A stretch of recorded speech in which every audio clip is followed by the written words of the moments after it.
Imagine being told to ride straight into a war. Open with a relaxing invitation for viewers to settle in before transporting them to medieval Europe. Describe a quiet village at dawn where a young messenger receives a wax-sealed letter bearing a lord's insignia. He has no idea whether the road ahead holds peaceful monasteries or enemy soldiers waiting to kill anyone carrying news. Explain that while kings, knights, and castles dominate popular imagination, history often overlooks the ordinary people who kept kingdoms functioning. Medieval messengers, road wardens, plague barriers, gong farmers, and countless forgotten workers quietly carried civilization on their backs.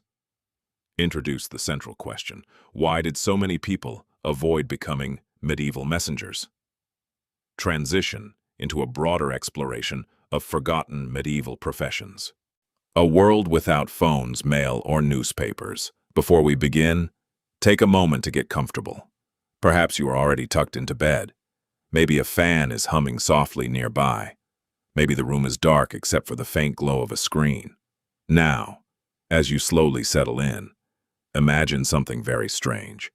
Imagine that tomorrow morning you wake up and discover that every phone on Earth has stopped working. No texts, no emails, no social media, no news websites, no video calls, no messaging apps, nothing. If you wanted to tell someone something important, you would have to physically send a person to deliver that message. That may sound inconvenient today, but for most of human history, that was simply normal life. And in the medieval world, communication was not just slow. It was often difficult, expensive, and sometimes deadly. Tonight, we are stepping into that world. A world without phones, mailboxes, newspapers, or even reliable maps. A world where information traveled only as fast as a horse could run, or as far as a person's tired feet could carry them.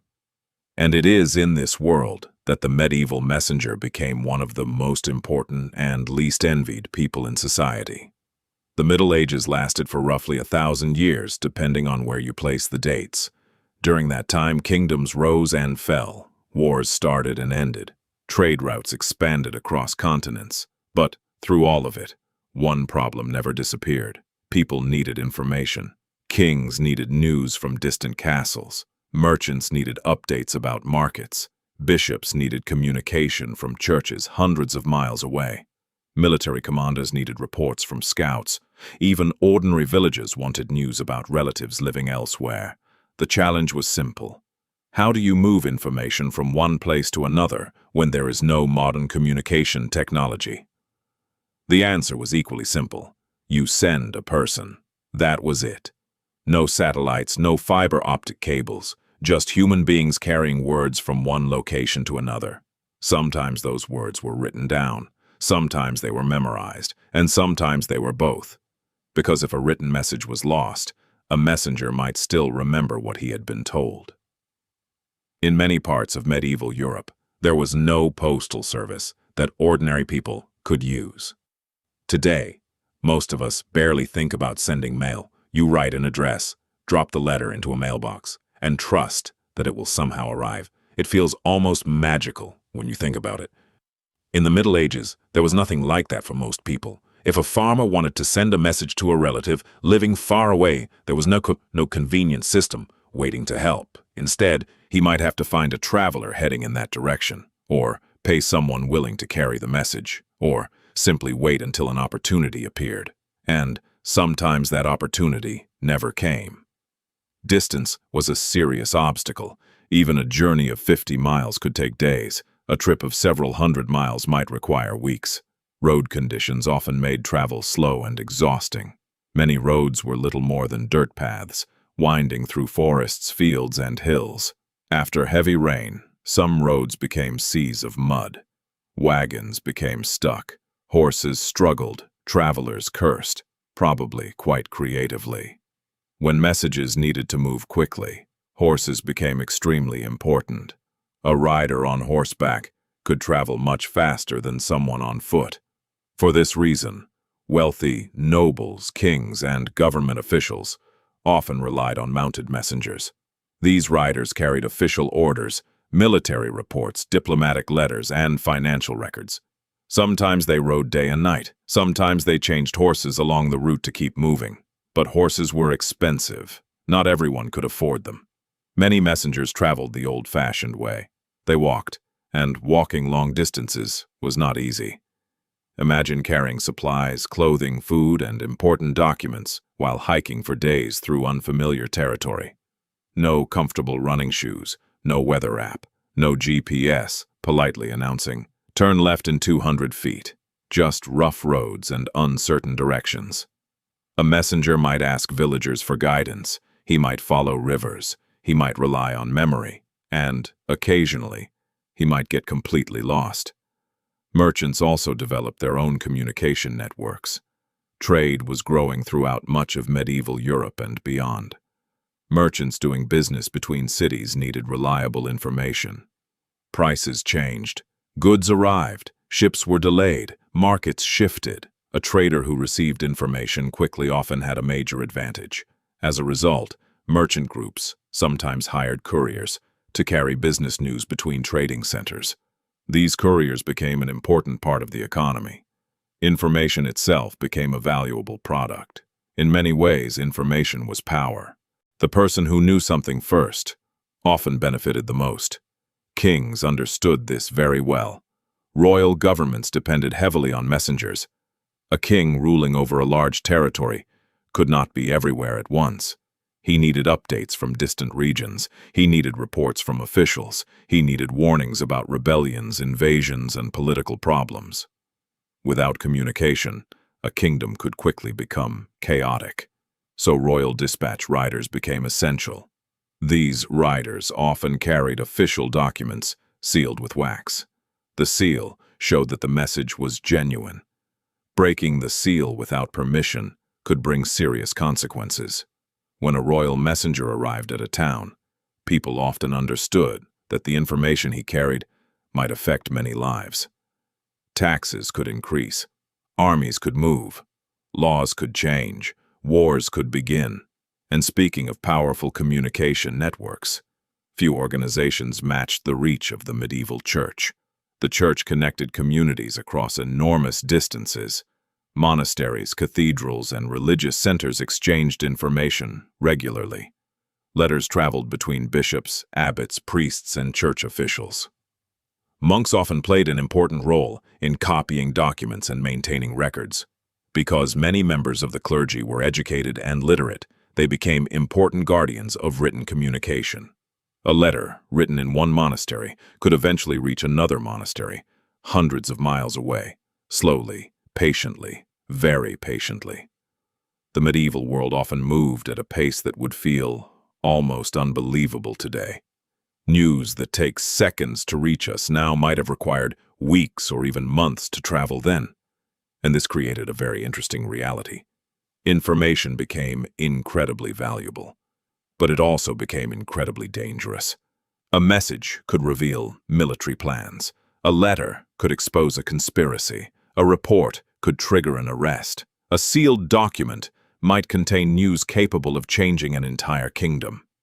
The more important the information, the greater the risks surrounding it. Bandits wanted valuable documents, enemies wanted secrets, rival rulers wanted intelligence, and sometimes people simply did not like the news being delivered. Unfortunately, the messenger was often standing right there when that happened. As we will soon discover, carrying information in the medieval world was far more dangerous than it might first appear. Because in an age without phones, mail services, or newspapers, every message mattered, and every message carried risk. Becoming a medieval messenger. So if being a medieval messenger was dangerous, who actually signed up for the job? The answer may surprise you. There was no special school for messengers, no graduation ceremony, no shiny badge, no proud parents saying, "That's my son, he delivers royal letters." Most people became messengers because life simply pushed them into the role. In the Middle Ages, jobs often depended on where you were born. If your father worked for a lord, there was a good chance you would too. If your family served a monastery, you might grow up helping the monks. Opportunities were limited, and many people learned by doing, rather than through formal training. One common group of messengers was young servants. Large castles and noble households were always busy places. Lords needed orders carried to nearby villages. Invitations had to be delivered. Supplies had to be requested. Small errands never seemed to end. Young servants were often trusted with these tasks. At first, their journeys were short. Perhaps they only traveled to the next village, then the next town. As they proved themselves reliable, they were given longer and more important missions. For many boys, becoming a messenger happened little by little. One day you were carrying buckets of water. The next day someone handed you a sealed letter and said, "Don't lose this. No pressure." Another group came from the stables. Stable boys already knew horses better than almost anyone else. They cleaned stalls, fed the animals, brushed muddy coats, repaired tack, and spent long hours caring for valuable riding horses. Because they worked with horses every day, many stable boys learned to ride from an early age. That made them useful when speed mattered. A lord needing to send urgent news might choose someone who already knew how to control a horse over rough roads instead of someone who had only ridden once, and mostly sideways. Horse riding in the Middle Ages was not a relaxing afternoon hobby. Roads were uneven, bridges could collapse, streams needed crossing, weather changed quickly. A rider had to stay balanced while carrying supplies, weapons, and precious documents. It required confidence, patience, and more than a little courage. Soldiers also became messengers. This made perfect sense. They already traveled between castles and military camps. They understood danger. They could defend themselves if attacked. Most importantly, they knew how armies worked. A commander might need information delivered to another unit many miles away. The messenger had to understand military orders without accidentally changing their meaning. Imagine hearing, "Move at sunrise," but delivering, "Move whenever you feel like it." History might have looked very different. Some soldiers spent more time carrying messages than swinging swords. Their job was not to win battles directly. It was to make sure the people fighting knew what was happening. Sometimes a single message could decide the outcome of an entire campaign.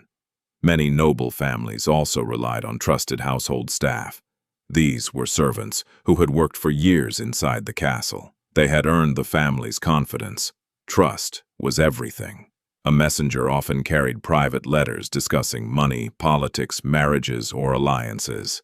If the wrong person read those letters, serious problems could follow. For that reason, loyalty mattered much more than social status. A humble servant with an honest reputation was often a safer choice than a wealthy stranger. Not every messenger carried a sword. Some carried books. Many monasteries produced educated monks who could read and write, skills that were surprisingly rare during much of the medieval period. Literacy gave these monks an important role in communication. A monastery might send letters to another religious house many days away. Church leaders exchanged messages across kingdoms. Records had to be copied carefully. Instructions had to be delivered exactly as written. Monks were trusted because accuracy mattered. Changing even one sentence could completely alter the meaning of an important document. Besides, monks were usually expected to live honest and disciplined lives. That made people more willing to trust them with valuable information. Royal officials formed another important group. These men worked directly for kings and governments. Unlike ordinary servants, they often carried documents involving taxes, laws, diplomacy, or military planning. Their journeys could stretch across entire kingdoms. Sometimes they traveled with guards, sometimes they traveled alone. Either way, they represented the authority of the crown. That could open doors. It could also make them targets. So what skills did all these different messengers need? The first was understanding seals. In today's world, we often prove a document is real with a signature or a digital password. In medieval Europe, wax seals served a similar purpose. A lord would press a carved seal into warm wax attached to the letter. The unique design showed who had sent it. If the wax arrived broken, everyone immediately knew something was wrong. A messenger did not usually open the letter. His job was to protect the seal. Keeping it safe was almost as important as protecting the paper itself. Messengers also needed excellent memories. Road signs were rare. Maps were often inaccurate. Many routes existed only in people's minds. Experienced messengers remembered landmarks instead. A large oak tree, an old stone bridge, a river that curved around a hill, a monastery with a red roof. These became their navigation system. Sometimes they memorized entire messages. This was useful if carrying written documents became too risky. If robbers searched your bag, they could steal a letter. Stealing your memory was a little more difficult, unless someone had invented medieval mind reading. Thankfully, they had not. Horse riding was another essential skill. A messenger had to care for the horse as much as himself. An exhausted horse meant delayed news. A lame horse could end the journey completely. Good riders knew when to push forward and when to let the animal rest. In many ways, the horse was a partner, not just transportation. Surviving the wilderness mattered just as much. Travel often meant spending nights far from towns. Messengers crossed forests filled with wild animals. They climbed hills in freezing rain. They crossed rivers that could suddenly flood. Finding clean water, safe shelter, and enough food required experience. Sometimes the greatest challenge was simply reaching the next village before nightfall, and, perhaps the hardest skill of all, keeping secrets. A messenger often knew things that almost no one else did. He might carry news of a coming war, a royal marriage, a secret alliance, or a planned arrest. People asked questions, curious innkeepers, friendly travelers, talkative merchants. Some were simply interested. Others were spies pretending to be friendly. A good messenger learned to speak very little. Silence became part of the job. This leads us to the quality that mattered most, not speed, trust. Of course, everyone liked fast deliveries, but a fast messenger who lost the letter, revealed its contents, or accepted a bribe was useless. A slower messenger who protected the message, stayed loyal, and completed the journey honestly was far more valuable. Kings understood this. Nobles understood this. Church leaders understood this. Because information could change history, but only if it reached the right person. In the medieval world, a messenger was not chosen because he was the fastest rider on the road. He was chosen because people believed he would never betray the message in his care. And in an age where a single letter could start a war, end a rebellion, or save a kingdom, that kind of trust was worth more than speed. The roads were often more dangerous than the message. Now that we know who became medieval messengers, there is one more question to answer. What was the journey actually like? The short answer is not fun. In fact, for many messengers, the letter they carried was often safer than the road beneath their feet. Today, we complain when traffic adds 10 extra minutes to a trip. We sigh when our GPS tells us to take a different route. Maybe we even grumble when the battery on our phone drops below 20%. A medieval messenger would probably listen to those complaints, smile politely, and then point toward a muddy road disappearing into a dark forest. Good luck, he might say. Travel during the Middle Ages was difficult almost every single day. There were very few smooth roads. The impressive stone roads built by the ancient Romans had once connected much of Europe. But after the fall of the Western Roman Empire, many of those roads slowly fell into disrepair. Some remained useful, many did not. Instead, travelers often followed simple dirt tracks worn into the ground by years of wagons, horses, and walking feet. These roads changed with the seasons. During dry weather, they were dusty. During rainy weather, they became thick rivers of mud. Imagine trying to ride a horse through wet clay that pulls at every step. Each hoof sinks into the ground. The wheels of wagons become trapped. Boots disappear ankle-deep, sometimes even knee-deep. There were moments when walking was easier than riding, and even walking was no picnic. A messenger carrying an important letter could spend hours moving only a few miles. Rain made everything heavier. Clothes became soaked. Food became damp. Blankets smelled unpleasant. Even the horses probably dreamed of finding a nice dry stable. Then there were the bridges, or perhaps it would be more accurate to say the bridges that still existed. Crossing rivers was one of the biggest challenges during medieval travel. Some rivers had sturdy stone bridges built generations earlier. Others had wooden bridges that creaked with each step, and many rivers had no bridge at all. If a bridge had collapsed after a flood, travelers faced difficult choices: search for another crossing many miles away, pay a ferryman, or attempt to cross the river directly. That last option was often the most dangerous. Fast-moving water could knock both horse and rider off balance. Heavy bags became soaked. Letters had to be protected from water as carefully as from thieves. No king wanted to receive a message that looked as though it had spent the afternoon swimming. Beyond the rivers waited the forests. To modern visitors, forests can seem peaceful. Birds singing, leaves gently moving in the breeze, sunlight shining through tall trees. But medieval forests carried a very different reputation. They were places of uncertainty. Many forests stretched for miles without villages or farms.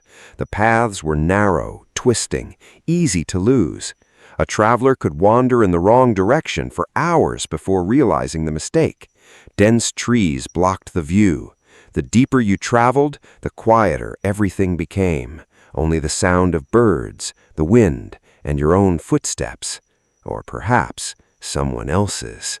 Forests were perfect hiding places, not only for animals, but also for people who preferred to meet travelers under less than friendly circumstances. Bandits were one of the greatest fears facing any messenger. These criminals understood something very important. Anyone traveling alone might be carrying something valuable: coins, jewelry, trade goods, or official documents. Bandits did not always know exactly what a messenger carried, but they knew it was worth investigating. A lone rider on a quiet road became an easy target. Some robbers demanded money. Others stole horses. Some searched bags for letters they could sell or deliver to rival lords. Sometimes the message itself was worth more than anything else, because information had value. Military plans, trade agreements, political secrets. A stolen letter could change the course of events long before it ever reached its destination. Of course, not every danger came from humans. Wild animals also shared these roads. Wolves lived across much of medieval Europe. Despite what many stories suggest, wolves usually avoided people whenever possible. They were naturally cautious. Still, a lone traveler crossing a forest at night probably felt little comfort reminding himself that wolves were usually shy, especially if distant howls echoed through the trees. Whether the wolves planned to approach or not, your imagination often did the rest. Weather created dangers that no amount of courage could solve. Heavy rain could wash away roads overnight. Small streams became rushing rivers. Floods destroyed bridges and cut off entire regions. A messenger might arrive at a crossing only to discover that yesterday's road no longer existed. Now he had to wait or search for another route, sometimes adding several days to the journey. Winter brought a different set of problems. Snow covered roads and landmarks. Paths disappeared beneath white blankets. Frozen rivers looked safe until they were not. Strong winds reduced visibility. Travel became painfully slow. Even finding food and shelter grew more difficult. A messenger caught in a snowstorm had only one goal: stay alive.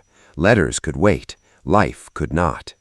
Because of all these obstacles, journeys that seem short on a modern map often took much longer than we expect. A trip of 100 miles might require an entire week, longer if the weather turned bad, longer if roads became blocked, longer if illness struck, and much longer if your horse decided it had reached the limit of today's adventure. Unlike today, travel schedules were more like hopeful suggestions. No one could promise exactly when a messenger would arrive, if he arrived. That uncertainty made communication incredibly slow. A king waiting for news from a distant battlefield might spend weeks wondering what had happened. A merchant waited for word about arriving ships. Families waited for letters that might never come.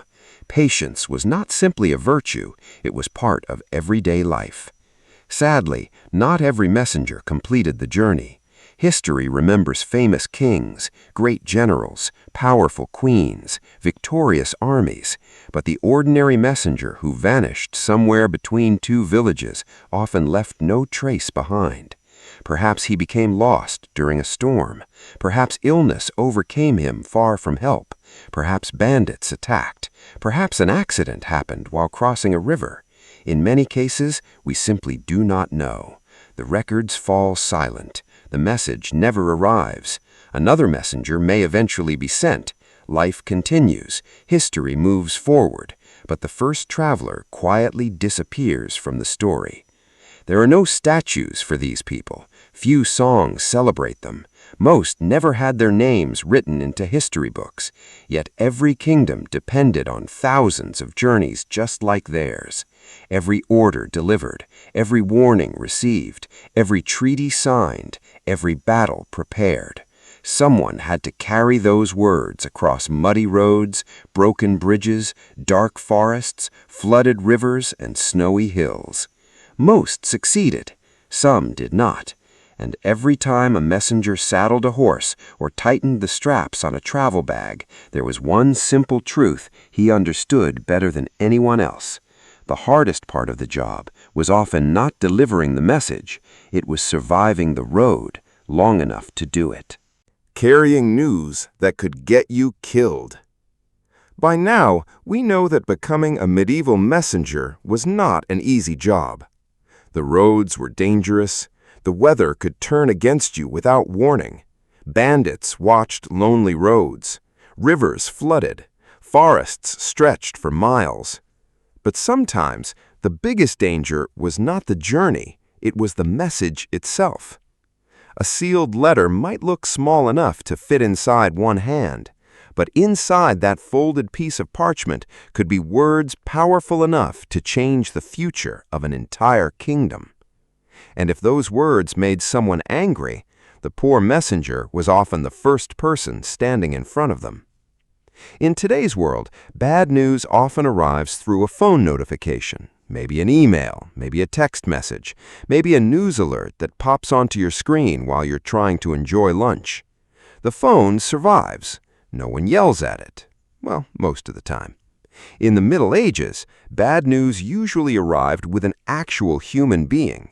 That human being had a face, a voice, and unfortunately for him, he could not be switched to airplane mode. One of the most dangerous messages a courier could carry was a declaration of war. Imagine riding for several days to reach the castle of a powerful noble. You arrive covered in dust. Your horse is exhausted. You are shown into the great hall. Everyone turns to look at you. You hand over a sealed letter from the king. The noble breaks the wax seal. He reads for a moment. His face changes. The room falls silent. The letter announces that war has begun. No one in that hall is happy, least of all the messenger. The letter is not his fault. He did not write it. He did not decide to start a war. He simply carried it. Yet emotions are rarely logical. When people receive terrible news, they sometimes direct their anger toward the nearest person. And in medieval times, that nearest person was often the messenger. Military orders could be just as dangerous. A commander might receive instructions to retreat, or to march immediately, or to abandon a fortress that had been defended for months. Imagine telling battle-hardened soldiers that they must leave everything behind because someone far away had made a new decision. You can understand why the messenger might choose his words very carefully.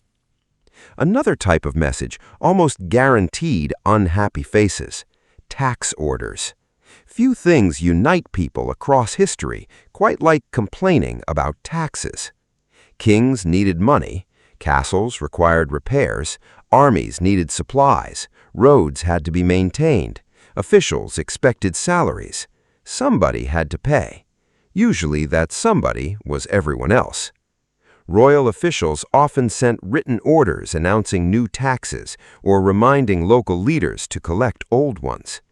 When those documents arrived, celebrations rarely followed.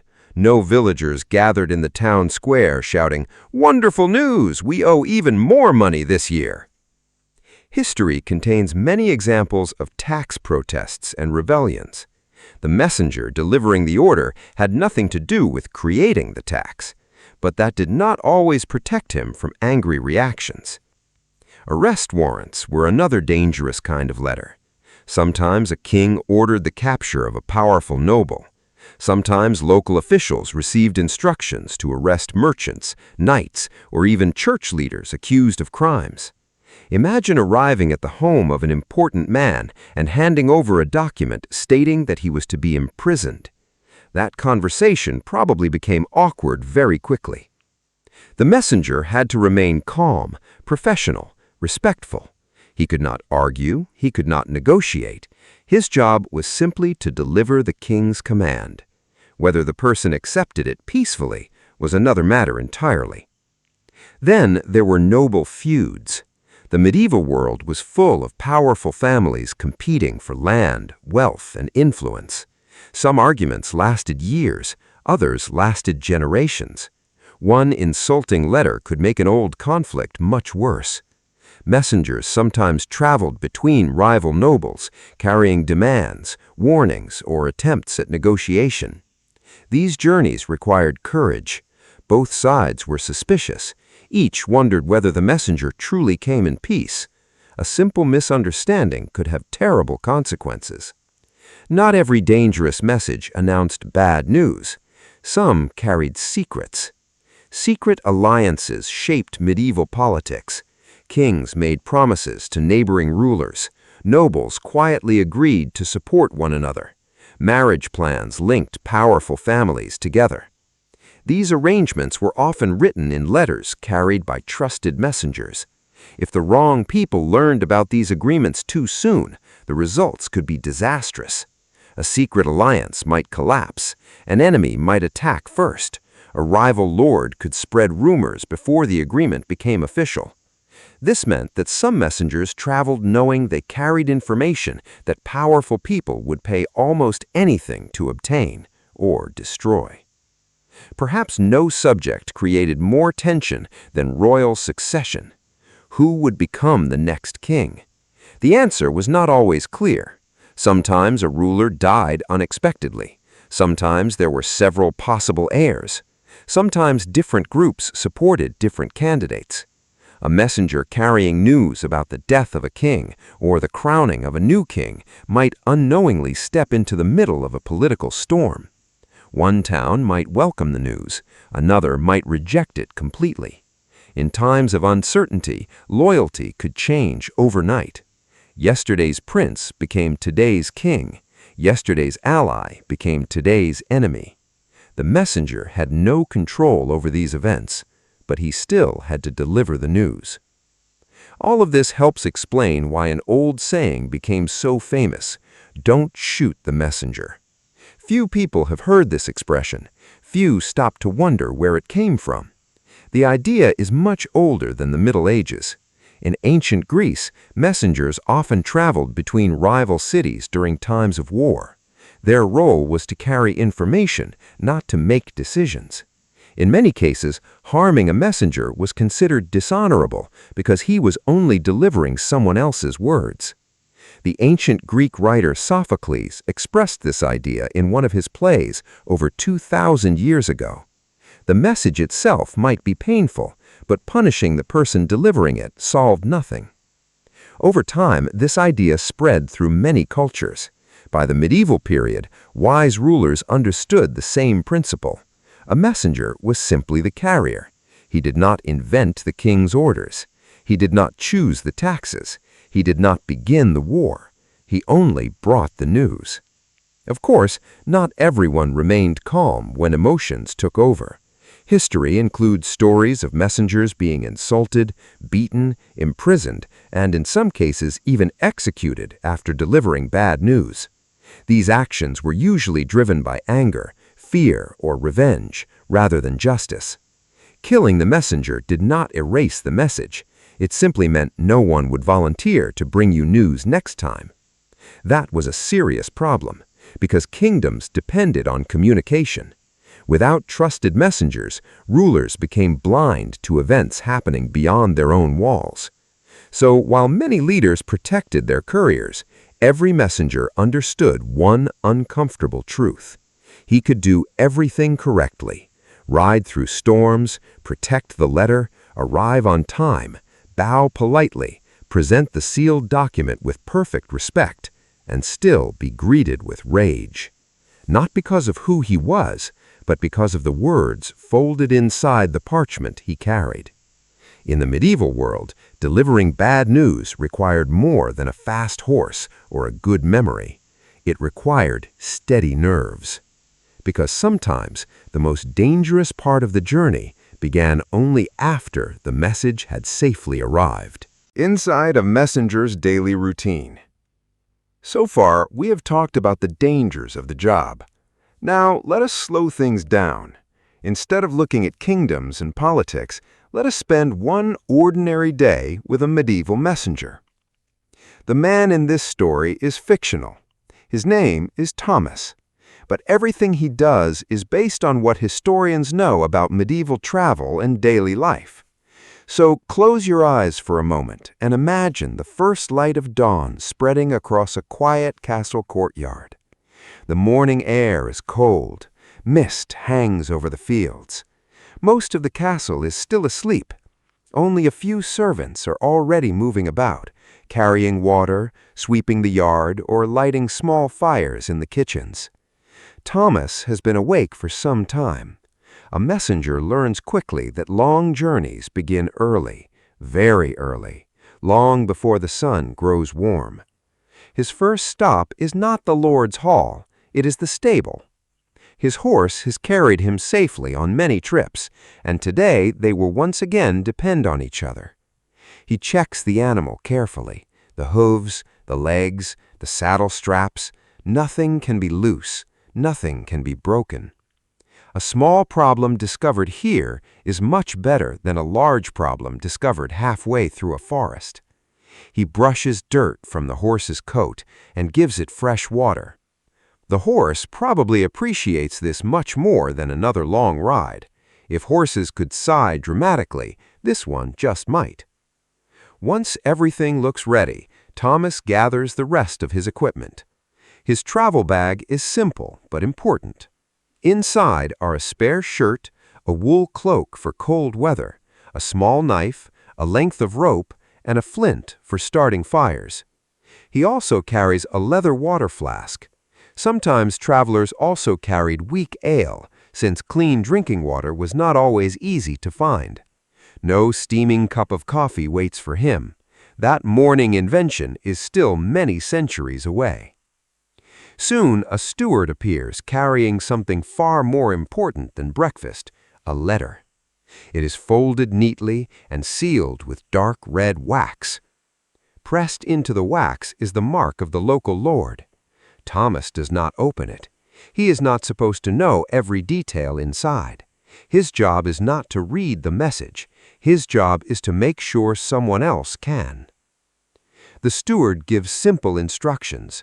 Ride east, cross the river near the old mill, continue to the castle of another noble, deliver the letter directly into trusted hands. No detours, no delays. Thomas nods. The letter disappears safely into a leather pouch attached beneath his cloak, protected from rain, protected from curious eyes, hopefully protected from everything else as well. As the castle gates slowly open, he rides into the morning. The countryside is peaceful. Fields stretch across gentle hills. Farmers are already working. A shepherd guides sleepy sheep toward fresh grass. Smoke rises from cottages where families prepare breakfast. For a little while, the journey feels almost relaxing. Birds sing overhead. The horse walks at an easy pace. Morning sunlight shines through the trees. It is easy to forget how quickly things can change. Several hours later, Thomas reaches the river. The crossing is familiar. A wooden bridge built many years earlier still stands, at least, mostly. It creaks loudly as the horse steps onto the old boards. Thomas cannot help but glance into the rushing water below. Perhaps it is better not to think about what would happen if the bridge chose today to retire from service. Fortunately, both rider and horse reach the other side safely. A small victory. Many miles still remain. By midday, Thomas reaches a village. It is not large, perhaps only a few dozen houses gathered around a church. Children pause their games to watch the traveler pass. Dogs bark. A blacksmith hammers glowing iron. The smell of fresh bread drifts from a nearby oven. The village offers a chance to rest. He waters the horse, buys another loaf of bread, speaks briefly with an old farmer who confirms the road ahead is still open. Travelers often shared news this way, not gossip, useful information. A bridge washed away, a fallen tree, a flooded road. Knowing what waited ahead could save valuable time. After a short break, Thomas rides on. Soon the road enters a dense forest. The sunlight fades beneath tall trees. The air grows cooler. The path becomes narrow. Leaves rustle in the wind. Every sound seems louder. The horse walks more carefully now. Thomas keeps one hand close to the pouch carrying the sealed letter. He has traveled through forests before. Most journeys pass without trouble. Still, this is where caution matters. Bandits prefer quiet roads. Wild animals prefer quiet forests. Neither usually sends a friendly warning first. Hours pass. Nothing happens, which is exactly how Thomas hopes every forest crossing will end. By late afternoon, the trees begin to thin. The road opens once more. Fields appear. A distant church bell rings somewhere beyond the hills. The hardest part of the day is over, or so he hopes. As evening approaches, Thomas must decide where to spend the night. The best choice is usually an inn. Some medieval inns offered food, shelter, and a place to sleep. Do not imagine luxury. There are no fluffy pillows, no hot showers, no tiny bottles of scented soap. A traveler might sleep on a straw mattress inside a crowded room shared with complete strangers. Still, a roof is a roof. When no inn was available, a monastery became another welcome sight. Many monasteries offered hospitality to travelers, especially those carrying official business. The meals were simple, the rooms were quiet. For a tired messenger, it probably felt like a five-star hotel. If neither option could be found, Thomas had little choice. He slept outdoors. He looked for high ground away from rivers that might flood during the night. He gathered firewood if it was safe to light a fire. Sometimes he tied the horse nearby. Sometimes he slept lightly, very lightly, because one thing never left his thoughts: the letter. Before resting, Thomas checks the leather pouch once more. The wax seal is perfect, dry, unbroken, exactly as it should be. He keeps the pouch close while he sleeps, not because the parchment is beautiful, but because what it contains may affect people he has never even met. A messenger can replace a lost blanket.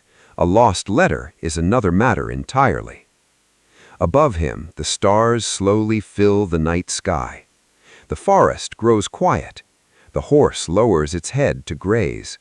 Tomorrow will bring another long ride, another river, another village, perhaps another forest, and eventually another castle waiting beyond the horizon. For Thomas, this is not an adventure. It is simply another day's work, a quiet life spent between destinations, always moving, rarely noticed. Yet without thousands of ordinary days just like this one, medieval kingdoms would have struggled to stay connected. Because while kings gave the orders, someone still had to carry them, one long mile at a time. Secret codes, wax seals, and hidden messages. Imagine you are carrying one of the most important letters in the kingdom. Inside are plans for a military campaign.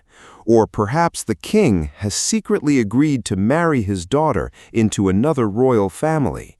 Maybe two powerful nobles have formed an alliance that no one else is supposed to know about. The message is worth more than gold. Now imagine someone steals it. Suddenly, one small piece of parchment could change the future of an entire country.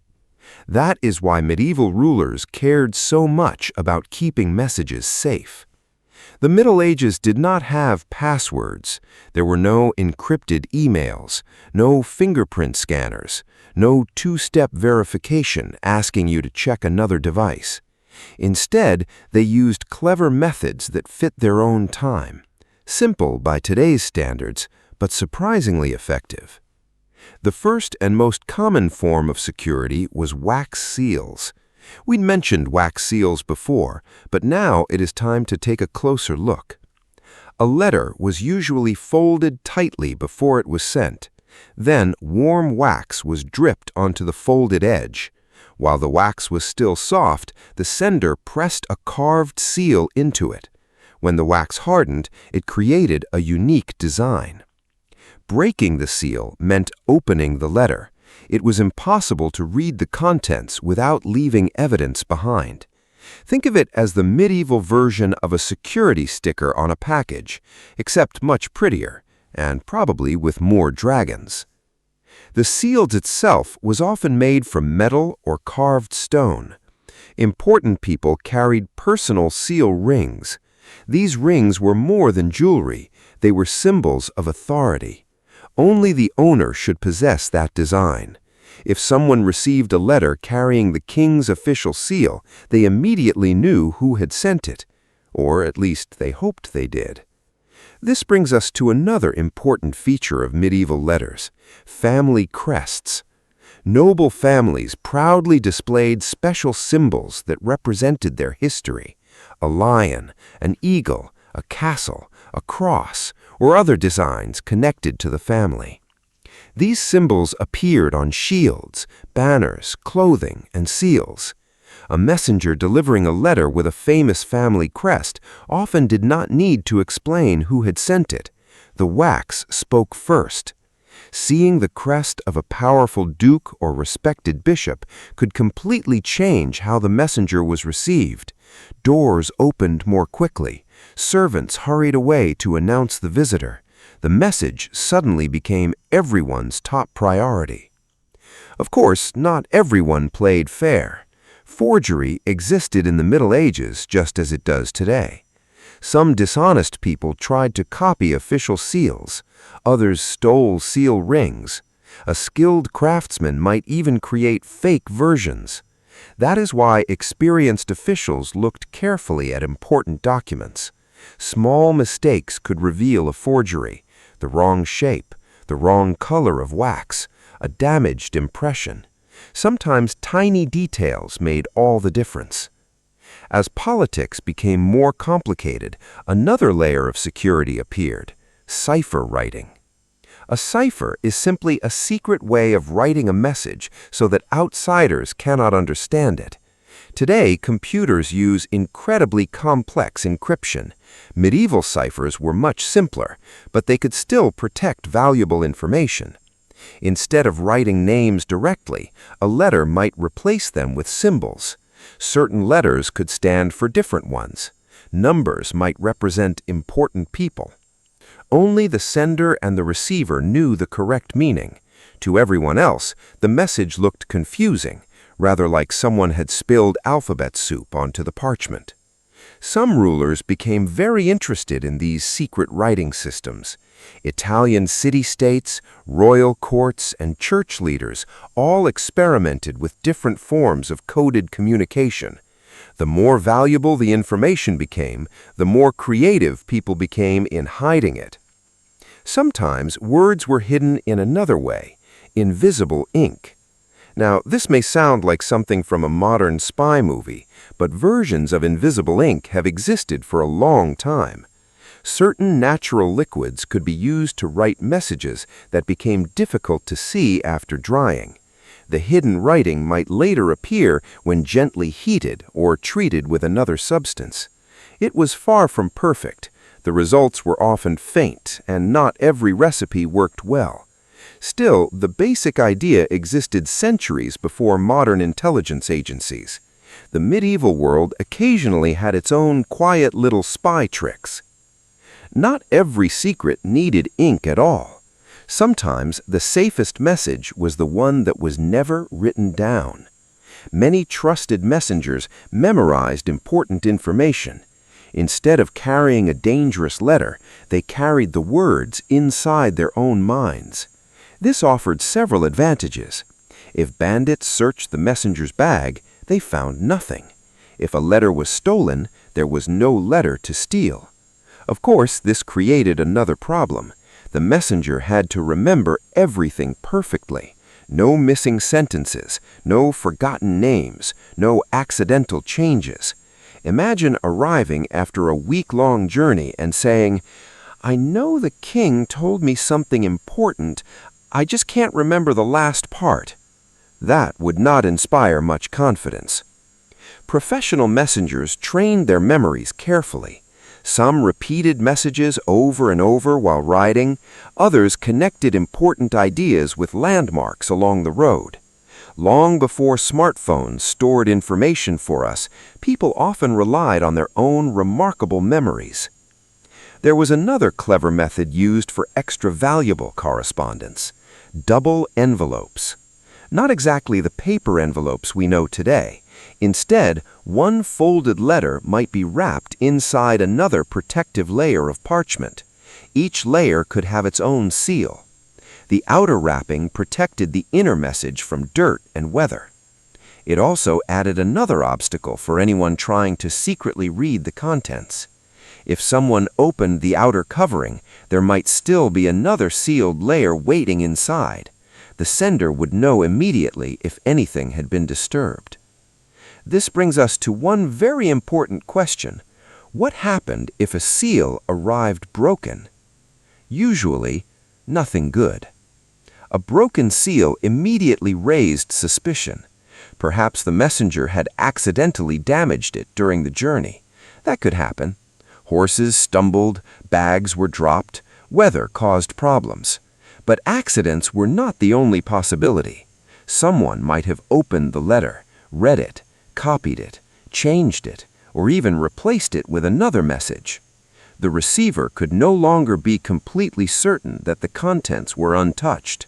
That uncertainty mattered, especially when dealing with kings, bishops, military commanders, or wealthy nobles. In some cases, the messenger faced difficult questions. When did the seal break? Who handled the letter? Did anyone stop you on the road? Were you alone the entire journey? A trusted messenger could often explain what had happened. An unknown messenger might find himself under much greater suspicion. For this reason, protecting the seal became almost a sacred duty. Many messengers checked it several times each day. Just as modern travelers occasionally pat their pockets to make sure they still have their phone, a medieval messenger might quietly check that the precious wax seal remained safe beneath his cloak. Because the seal represented something much larger than wax. It represented trust. Without trust, letters lost their value. Orders became questionable. Alliances became uncertain. Secrets became dangerous. The entire system depended on people believing that a message reached its destination exactly as it had left the sender's hand. And so, as another messenger disappeared down a winding road with a sealed letter tucked safely into his leather pouch, he carried more than parchment and wax. He carried the confidence of kings, the secrets of nobles, and the fragile trust that held medieval communication together. Sometimes that trust was the most valuable thing in the entire kingdom. When kings needed news faster. By now, one thing has become very clear. The medieval world moved slowly. A messenger might spend days crossing forests, weeks riding through different regions, even longer if bad weather decided to join the journey. Most of the time, people simply accepted that news would arrive whenever it arrived. Patience was part of life, but sometimes waiting was not an option. Imagine you are a medieval king. You are sitting in your castle hundreds of miles from the border. Suddenly, enemy soldiers cross into your land. You need to warn nearby castles. You need to gather your army. You need your commanders to know what is happening. You cannot wait 3 weeks. You need news now. Well, as close to now as the Middle Ages could manage. This need for speed led rulers to create clever ways of moving information faster. They could not invent the internet, but they did become surprisingly creative. One of the best ideas was the royal relay station. Think of it as a medieval pit stop. Along important roads, rulers sometimes kept special stations where fresh horses waited. A messenger would ride as quickly as possible to one station. Instead of resting for hours while his horse recovered, he simply changed to a new horse. Within minutes, he was riding again. The tired horse stayed behind. The fresh horse took over. This simple idea saved valuable time. A horse can run quickly, but it cannot run at full speed forever. Like anyone who has climbed several flights of stairs, eventually it needs a break. Kings understood this very well. A fresh horse could make the difference between receiving news in 5 days instead of 7. That might not sound dramatic today, but in medieval politics, 2 days could change everything. Some kingdoms invested heavily in these relay systems. The larger the kingdom became, the more difficult communication became. Without organized stations, even the fastest rider eventually became exhausted. Fresh horses helped solve that problem. Of course, horses were expensive.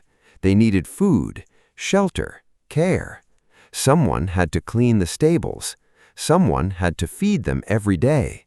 Someone had to make sure they were healthy when the next messenger arrived. So relay stations required workers as well as horses. Behind every fast delivery stood many ordinary people doing quiet jobs. Sometimes, instead of changing horses, they changed messengers.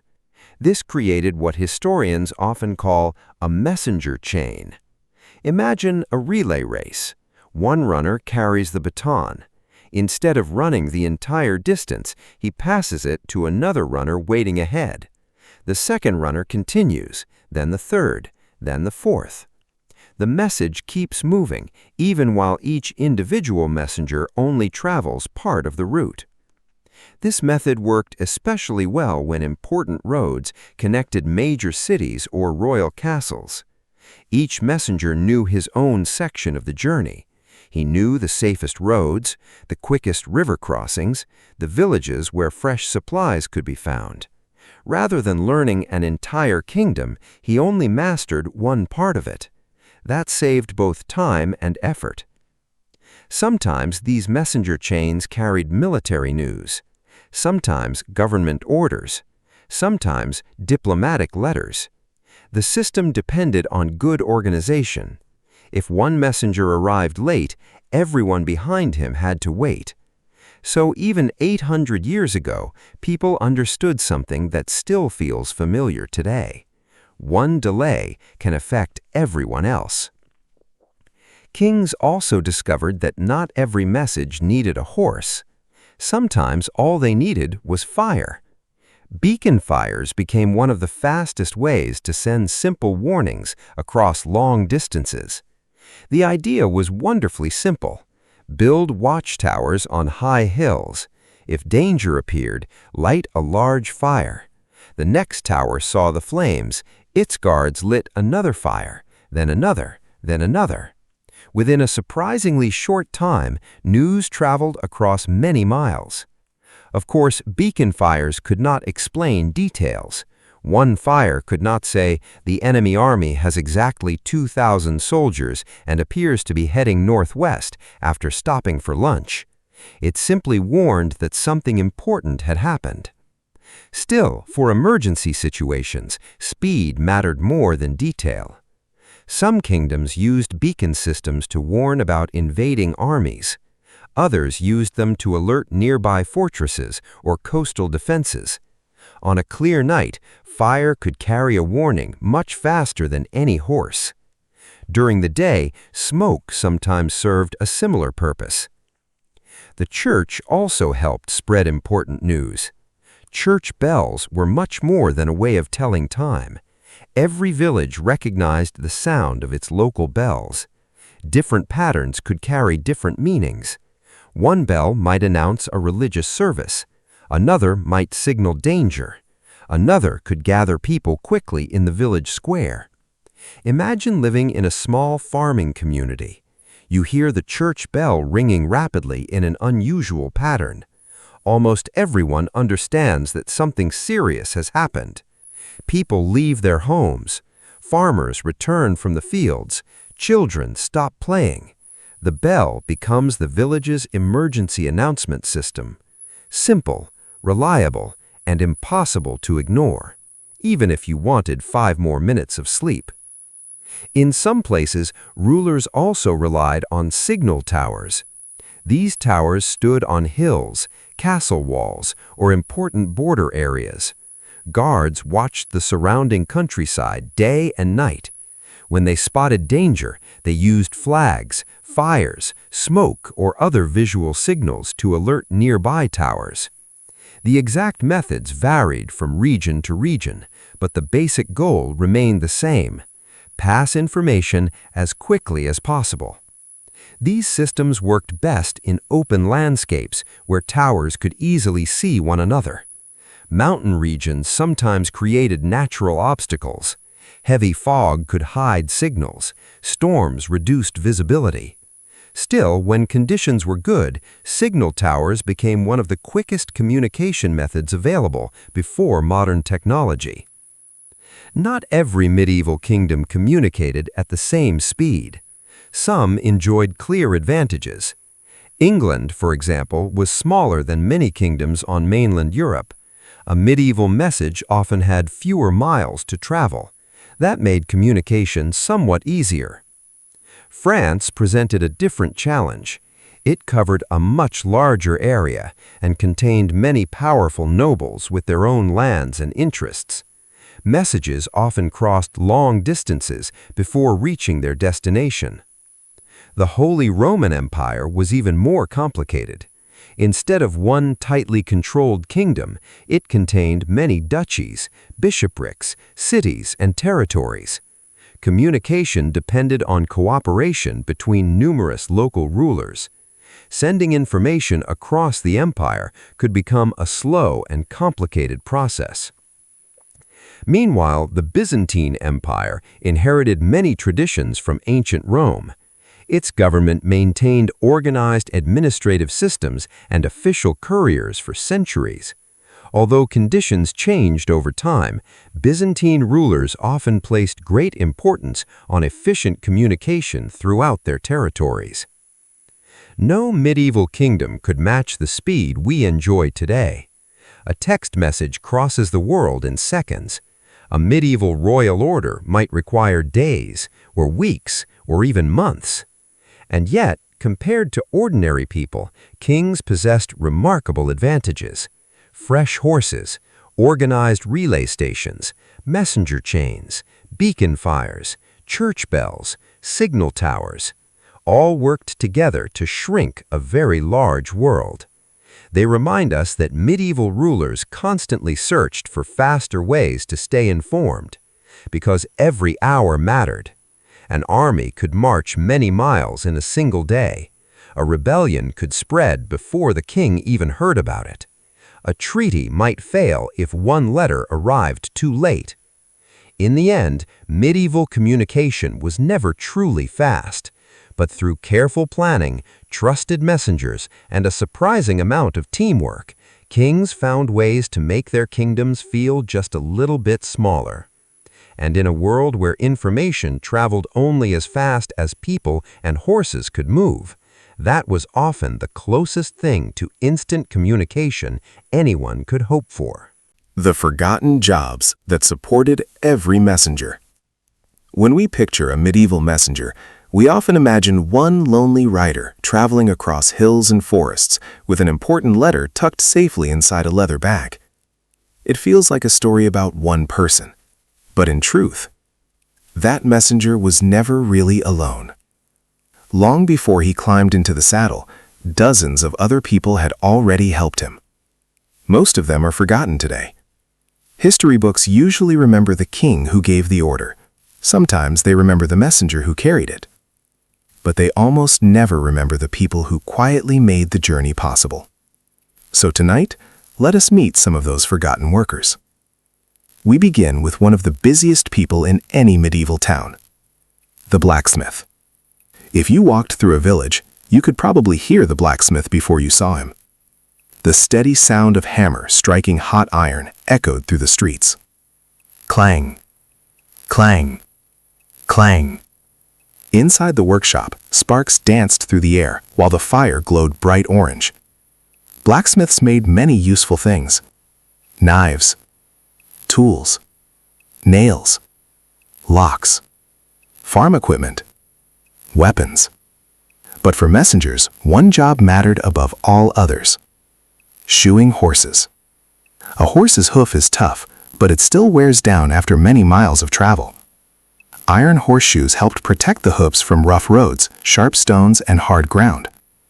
Without them, long journeys became much more difficult. Every few weeks or months, depending on the work, the old horseshoes had to be replaced. A skilled blacksmith shaped each shoe by hand, then carefully nailed it into the outer part of the hoof. It sounds painful. Surprisingly, it was not when done correctly. The nails passed through the hard outer hoof, not the sensitive inner tissue. A good blacksmith kept the horse comfortable. A bad blacksmith, well, the horse probably had a few opinions about that.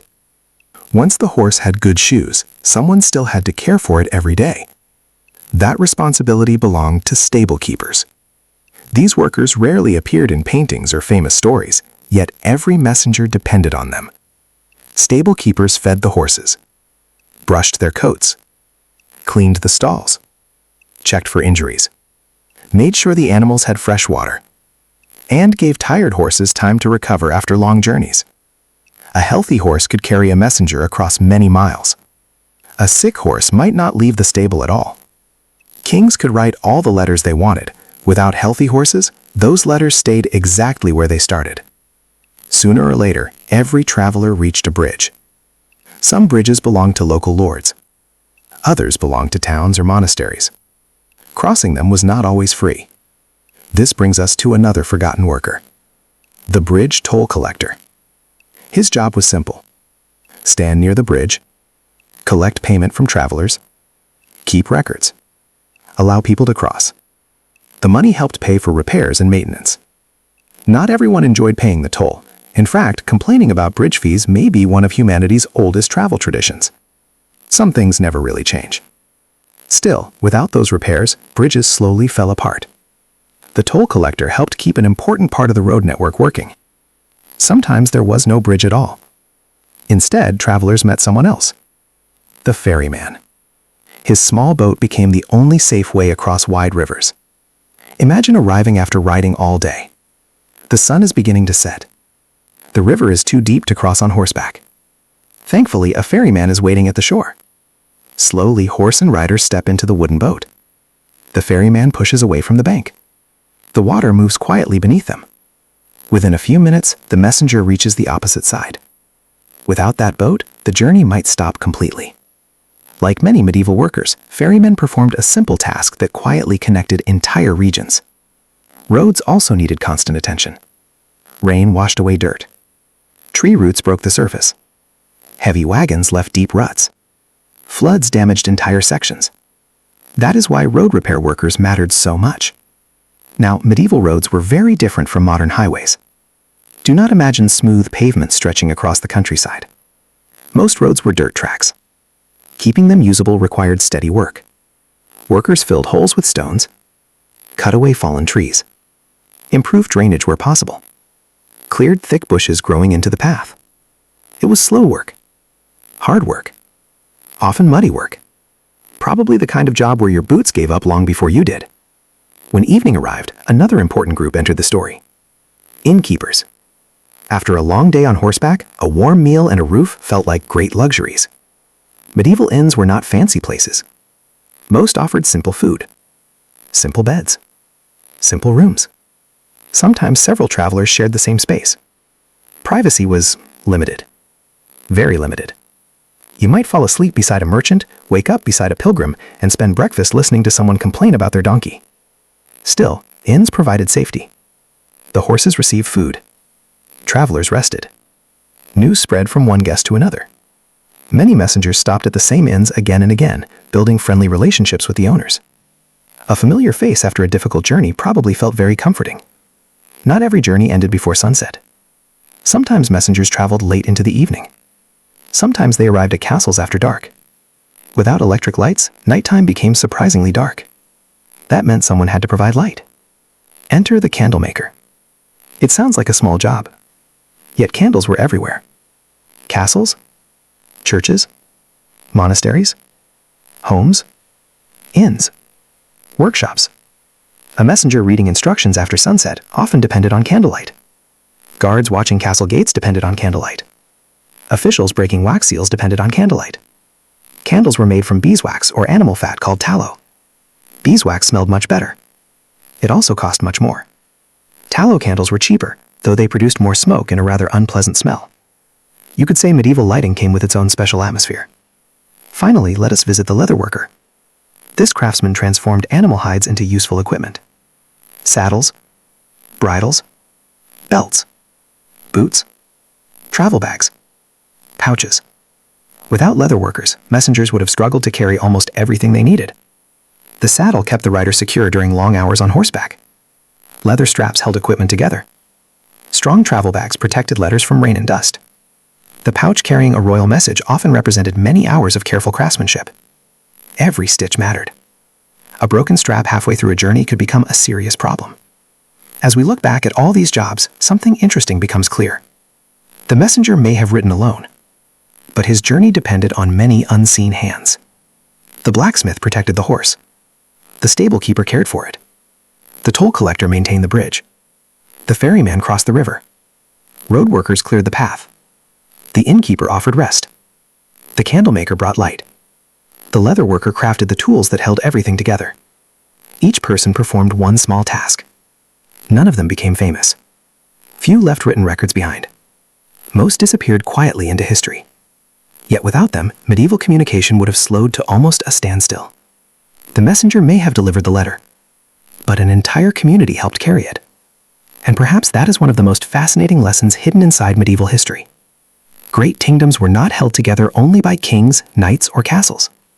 They were held together by countless ordinary workers whose names have long been forgotten, but whose everyday labor made every single journey possible. The gong farmer. The dirtiest job in medieval England. So far tonight we have followed messengers across muddy roads, through quiet forests, and into the halls of kings. Now it is time to meet someone very different. Someone whose work was just as important, but much less glamorous.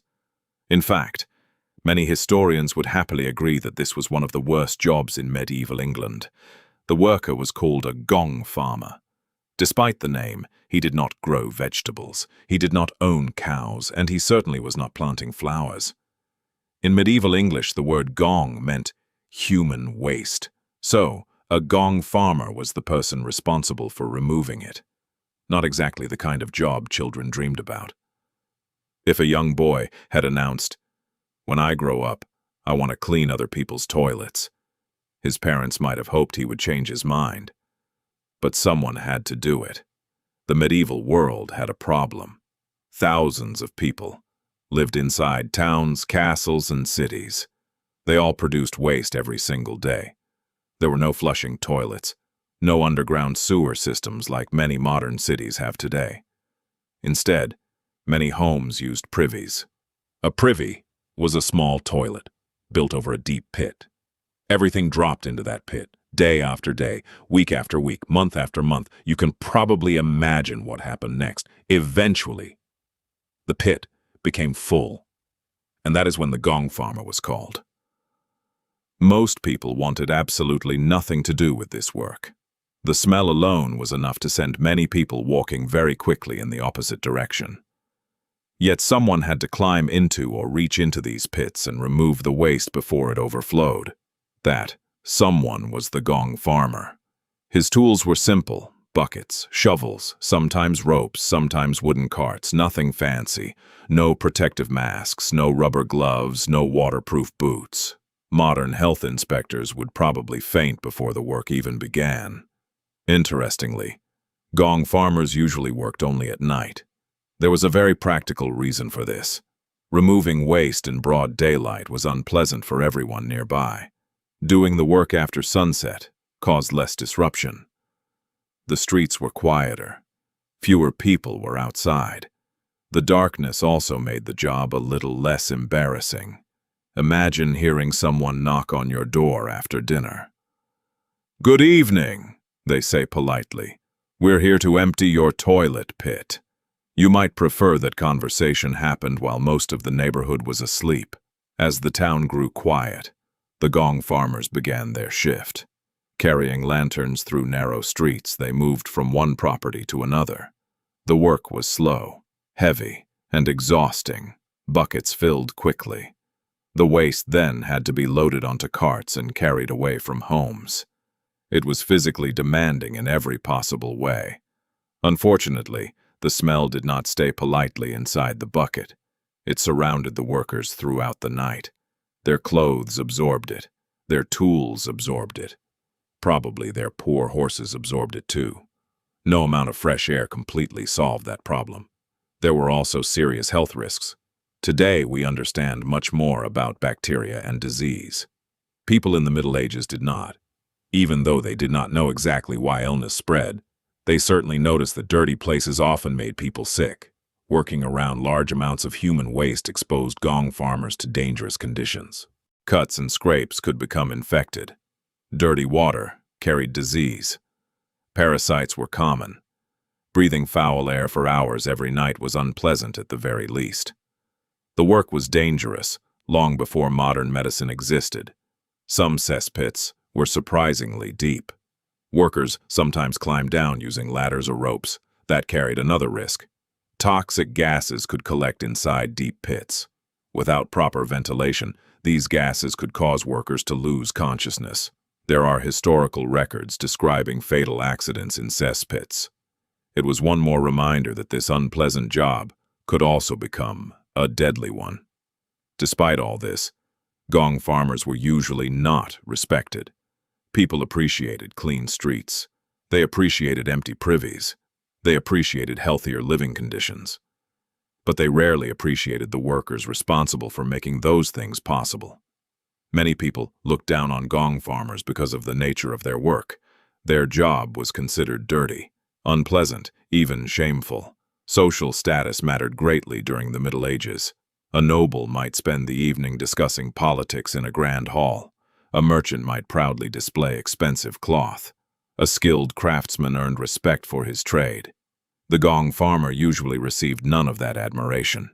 He performed one of society's most necessary jobs while remaining near the bottom of its social ladder. There is an interesting irony here. The cleaner he did his work, the less people noticed it. If waste disappeared properly, nobody thought much about it. Only when something went wrong did everyone suddenly remember the importance of sanitation. History has repeated that lesson many times. Medieval towns also created strict rules about where waste could be dumped. Simply pouring it into the nearest street was often forbidden. Many towns required gong farmers to carry waste beyond the city walls to special dumping areas. Some waste later became fertilizer for fields. Other waste was buried. The exact rules varied from town to town. Officials understood that careless disposal could create terrible smells and increase the risk of disease. Breaking these rules could result in fines. Even ordinary citizens could face punishment for dumping waste in the wrong place. So while sanitation seems like a modern concern, medieval communities were already trying to manage it as best they could. Not perfectly, but seriously. Because everyone understood one simple truth: a dirty town quickly became an unhealthy town. The work of gong farmers quietly protected thousands of people. Few thanked them, yet almost everyone depended on them. Think for a moment about a busy medieval castle. Hundreds of servants, soldiers, visitors, nobles, all living behind thick stone walls. Without someone removing waste regularly, daily life would become unbearable. The same was true in crowded towns. Markets, churches, homes, workshops, all depended on basic sanitation. The messenger we have followed throughout this documentary might stop at an inn after a long day's ride. He would enjoy a meal, sleep under a roof, leave again before sunrise. He might never stop to think about who emptied the privy behind the building. But without that unseen worker, the inn would soon become a very unpleasant place to stay. Perhaps that is the story of many forgotten medieval jobs. The more important they were, the less people wanted to think about them. The gong farmer did not wear fine clothes. He did not carry royal letters. He did not fight in famous battles. No songs celebrated his work. No grand statues honored his memory. Yet every clean castle, every busy town, and every crowded inn depended on someone willing to perform the task that almost everyone else avoided. So while history often remembers kings, knights, and great victories, it quietly forgets the workers who kept medieval life running day after day. And among those forgotten people, few had a harder or smellier job than the humble gong farmer, whose long nights of difficult labor helped make everyday life just a little cleaner for everyone else. Rat catchers, leech collectors, and other strange professions. As we have traveled through the medieval world tonight, we have met messengers, blacksmiths, innkeepers, ferrymen, and even the unforgettable gong farmer. Each job helped keep society running. Some were respected, others were almost invisible. But the Middle Ages had many more unusual professions. Jobs that sound strange today. Jobs that might make you stop and ask, wait, someone actually got paid to do that? The answer is yes, and as odd as these occupations may seem, every one of them existed because medieval people needed them. Let us begin with someone who had a very important enemy, the rat catcher. Today, if you see a rat, you might call a pest control company. In the Middle Ages, that company was usually just one determined person carrying a few simple tools. Rats were everywhere. They lived in barns, warehouses, markets, homes, castles, anywhere food could be found. A few rats may not sound like much, but they multiplied quickly. They chewed grain, damaged supplies, contaminated food, and sometimes spread disease through the fleas they carried. Keeping rat numbers under control became an important job. Rat catchers used traps, dogs, and sometimes specially trained ferrets to hunt the animals. It required patience, quick hands, and perhaps a willingness to go places where most people preferred not to stand. Dark cellars, dusty storage rooms, crowded barns. It was not glamorous work, but it was necessary. The healthier a town remained, the better life became for everyone. Another unusual profession involved creatures that many people still dislike today: leeches. These small blood-sucking animals were widely used in medieval medicine. Doctors believed that removing blood could help treat many illnesses.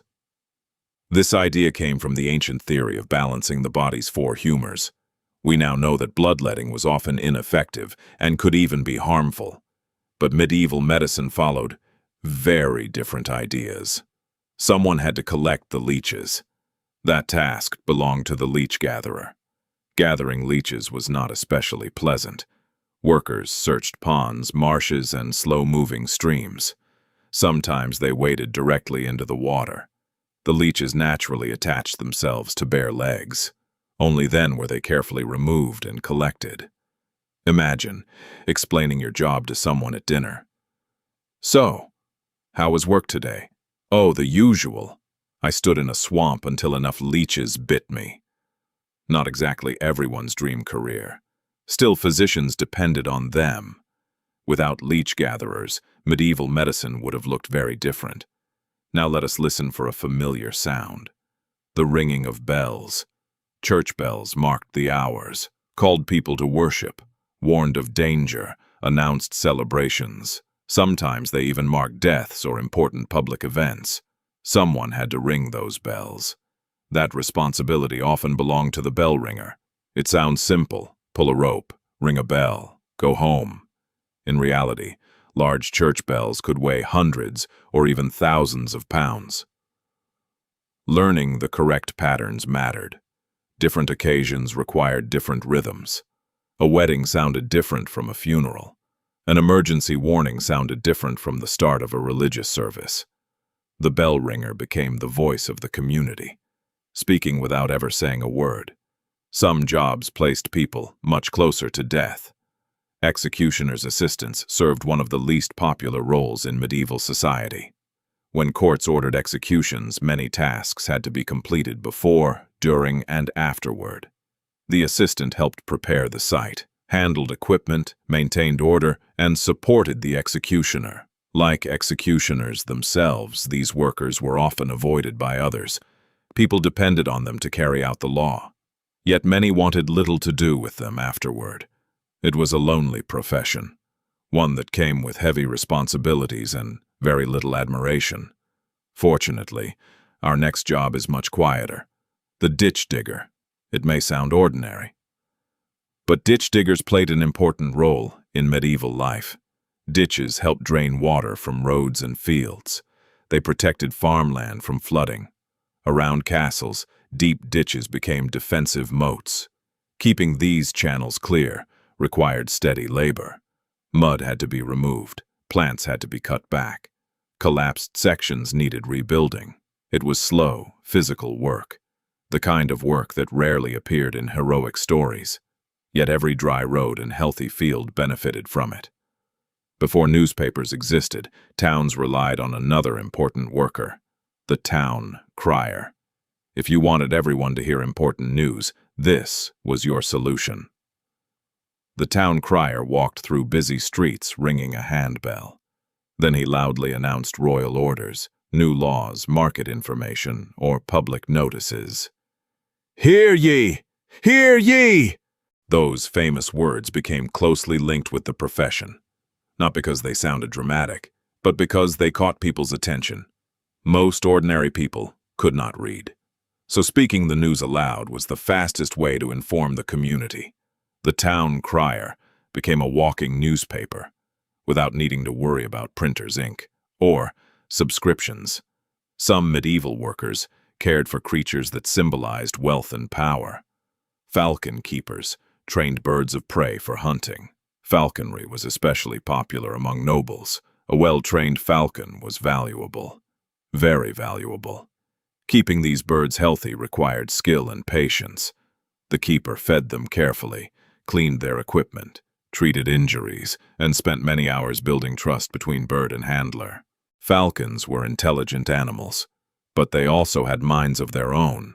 If a bird decided to ignore instructions and chase something unexpected, the day's hunting trip could become rather interesting. Finally, let us end with one of the most unusual jobs of all, the ale taster.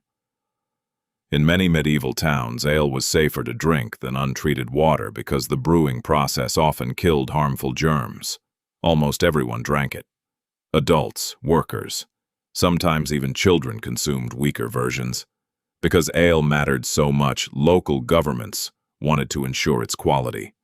Ale tasters inspected the drink. They checked whether it met local standards, whether it had spoiled, whether dishonest brewers had produced poor-quality batches. Despite the name, the job involved much more than taking a friendly sip every afternoon. Officials wanted fair prices and safe products. The ale taster helped protect both. It may sound like a wonderful occupation, until you remember that spoiled ale probably tasted just as unpleasant 800 years ago as it would today. As strange as these professions seem, they reveal something important about medieval society. Every job answered a real problem. Rats threatened food, leeches supplied medicine, bells organized communities, executioners' assistants supported the justice system, ditch diggers managed water, town criers spread information, falcon keepers cared for valuable hunting birds, ale tasters protected public health and trade.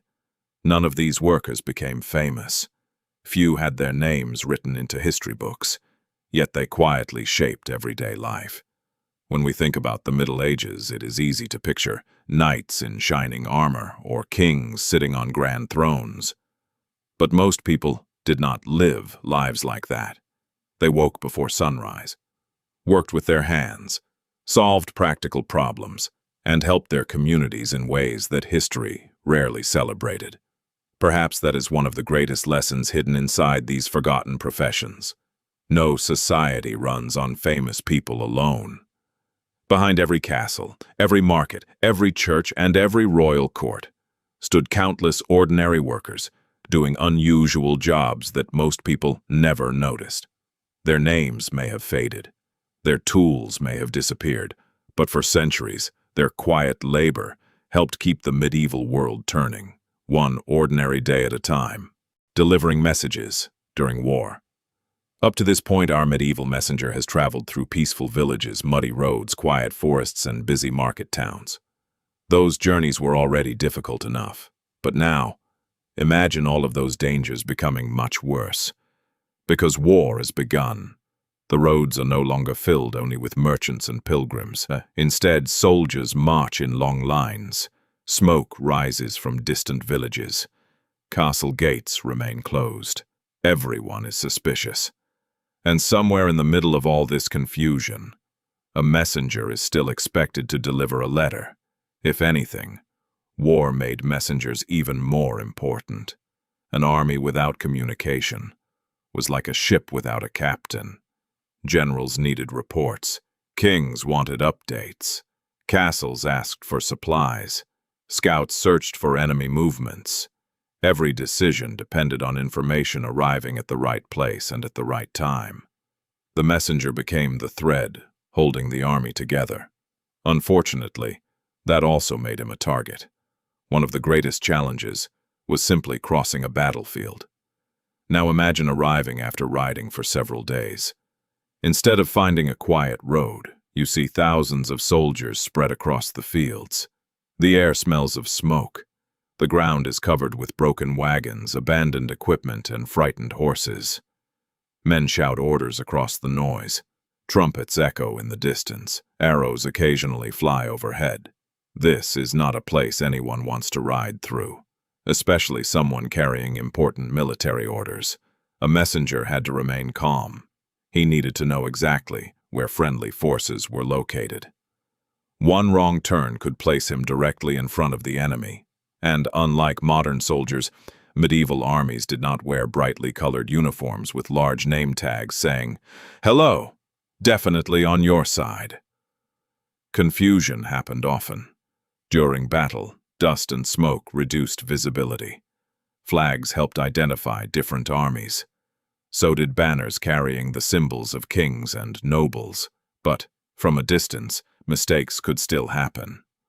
Another constant danger came from enemy scouts. Scouts moved ahead of the main army, searching for useful information. They watched roads, observed bridges, counted soldiers, and looked for anyone carrying valuable news. A lone messenger riding quickly across the countryside attracted attention. Enemy scouts understood that stopping one courier might reveal important plans. Where was the army marching? How many soldiers were coming? When would the attack begin? Sometimes the answers to all those questions rested inside one leather pouch. If scouts captured a messenger, they searched everything he carried. Letters, maps, official seals, even small notes could become valuable. A captured message sometimes revealed far more than the sender ever intended. That is why we talked earlier about secret codes, wax seals, and memorized messages. Those precautions became even more important during wartime. Not every captured messenger was treated the same way. Some became prisoners. Others were questioned. Some were exchanged later. Unfortunately, others never returned home. It depended on the customs of the time, the importance of the message, and the mercy, or lack of mercy, shown by the captors. Messengers understood these risks before they ever accepted the journey. Then there were sieges. Throughout the Middle Ages, armies often surrounded castles instead of attacking immediately. The goal was simple: block supplies, wait, force the defenders to surrender. Sometimes this took weeks, sometimes months, occasionally years. For people trapped inside the walls, communication became desperately important. They needed help, food, reinforcements, hope. Someone had to carry messages through the enemy lines. That task usually fell to brave messengers. Imagine leaving a castle after sunset. The gates open only slightly. You slip quietly into the darkness. Enemy camps surround the walls. Campfires flicker across the fields. Guards patrol the roads. Dogs bark somewhere in the distance. Every step must be silent. Every shadow becomes a hiding place. If discovered, there is little chance of escaping. It was one of the most dangerous missions a messenger could receive. Because of these dangers, many wartime journeys happened at night. Darkness offered protection. It also created new problems. Roads became harder to follow.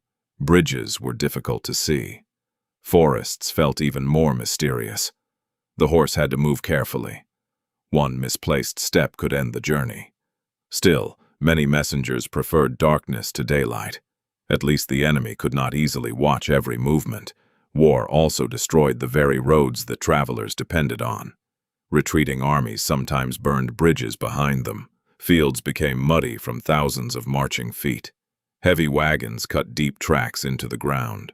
Villages that once offered food and shelter now stood abandoned. A messenger often arrived expecting to find an inn, only to discover burned buildings and empty streets. The familiar route no longer existed. He had to find another way, sometimes adding days to the journey. History gives us many examples where successful message deliveries changed entire campaigns. One famous example comes from the early stages of the Norman conquest of England in 1066. After the victory at the Battle of Hastings, fast communication between commanders helped secure towns, gather supplies, and spread orders as the invading army advanced. Without reliable messengers, those plans would have unfolded much more slowly. During the long siege of Candia, which lasted more than 20 years, messengers repeatedly crossed dangerous territory, carrying requests for supplies, reinforcements, and military updates between defenders and their allies. Many of those journeys happened under constant threat from enemy forces. Some messengers succeeded. Others disappeared into history without leaving their names behind. Even during the 100 Years' War, armies depended heavily on mounted couriers carrying reports between commanders and the king. A delayed message could leave one force isolated. A successful delivery could bring reinforcements just in time. Sometimes history turned on nothing more than whether one tired rider reached the next castle before sunset. It is easy to think that famous battles were won only by knights charging across open fields. But victories often depended on quieter moments. A sealed letter, arriving before dawn. A warning delivered 1 hour earlier. A commander, learning where the enemy truly stood. These moments rarely appear in paintings, yet they shaped the outcome of wars. Perhaps the greatest skill a wartime messenger possessed was not bravery alone. It was determination. The road ahead might be flooded, the bridge destroyed, enemy soldiers nearby, the weather terrible, the horse exhausted. Still, the journey continued. because someone, somewhere, was waiting for that message. As we settle into the quiet rhythm of this story tonight, it is worth remembering that while kings planned battles and generals gave orders, none of those commands traveled by magic. They traveled inside leather pouches, across broken roads, through silent forests, past enemy camps, carried by ordinary people whose names have almost entirely disappeared from history. They did not wear crowns, they did not command armies, yet sometimes the fate of an entire campaign rested in their tired hands and on the steady footsteps of one faithful horse making its way through the darkness. What happened if the messenger failed? By now, we have followed medieval messengers through muddy roads, dark forests, dangerous wars, and long nights beneath the stars. We have seen how much depended on one person carrying one small letter. But now comes an uncomfortable question.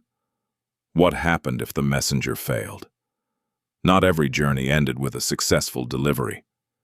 Sometimes a horse became injured, sometimes rivers flooded, sometimes bandits attacked. Sometimes illness forced the messenger to stop, and sometimes the letter simply never arrived. In the medieval world, failure did not always mean someone had done something wrong. Bad luck existed then, just as it does today. Even the best rider could not argue with a snowstorm. Even the strongest horse could not cross a bridge that had already collapsed into the river. Still, when an important message disappeared, the consequences could spread much farther than anyone expected. Let us begin with the army. Imagine a commander waiting outside a castle. His soldiers are ready, his supplies are packed. He expects reinforcements from another noble arriving before sunrise. The plan is carefully prepared. Everything depends on perfect timing. But somewhere along the road, the messenger carrying the order never arrives. Perhaps he became lost. Perhaps he was captured. Perhaps he simply could not travel any farther. The reinforcements never receive their instructions. Morning comes, the commander waits. Nothing happens. Soon he realizes he is alone. Without enough soldiers, the attack must be delayed. Or perhaps canceled completely. One missing letter has changed the entire campaign. Armies depended on communication almost as much as they depended on food. Speaking of food, lost supplies created another serious problem. Medieval armies could not carry endless amounts of grain, meat, arrows, and equipment. Supply wagons traveled constantly. Orders had to tell them where to go, when to move, which castle needed help first. If those instructions arrived too late, wagons might travel to the wrong place. A hungry army quickly became a weak army. Soldiers cannot fight very well on empty stomachs. Anyone who has tried grocery shopping while hungry probably understands that poor decisions often follow. Now imagine making military decisions instead. The results could be much worse. Messengers also carried letters between kings, nobles, and foreign rulers. Many of these messages involved alliances. An alliance was simply an agreement to help one another. Sometimes during war, sometimes through marriage, sometimes for trade. These agreements required careful timing. If one ruler waited too long without receiving an answer, he might assume the offer had been rejected. He could begin looking elsewhere for allies. A delayed message might quietly destroy months of careful negotiation. Not because anyone wanted it to fail, simply because nobody knew what the other side was thinking. Negotiations suffered in similar ways. Imagine two rival lords trying to avoid war. They exchange letters offering possible compromises. One proposes new borders. The other considers the idea. A reply is written immediately. The messenger leaves, but the road ahead is blocked by heavy flooding. Several extra days pass. Meanwhile, the First Lord hears nothing. Silence begins to look like refusal. Trust slowly disappears. Before the delayed letter finally arrives, both sides have already gathered their armies. A peaceful agreement that almost succeeded quietly slips away. Sometimes history changes through loud battles. Sometimes it changes through quiet delays. Failure could also bring personal consequences for the messenger. Not every ruler reacted with patience. Some believed the messenger had been careless. Others suspected betrayal. If an important document disappeared, difficult questions followed. Where is the letter? Who saw it?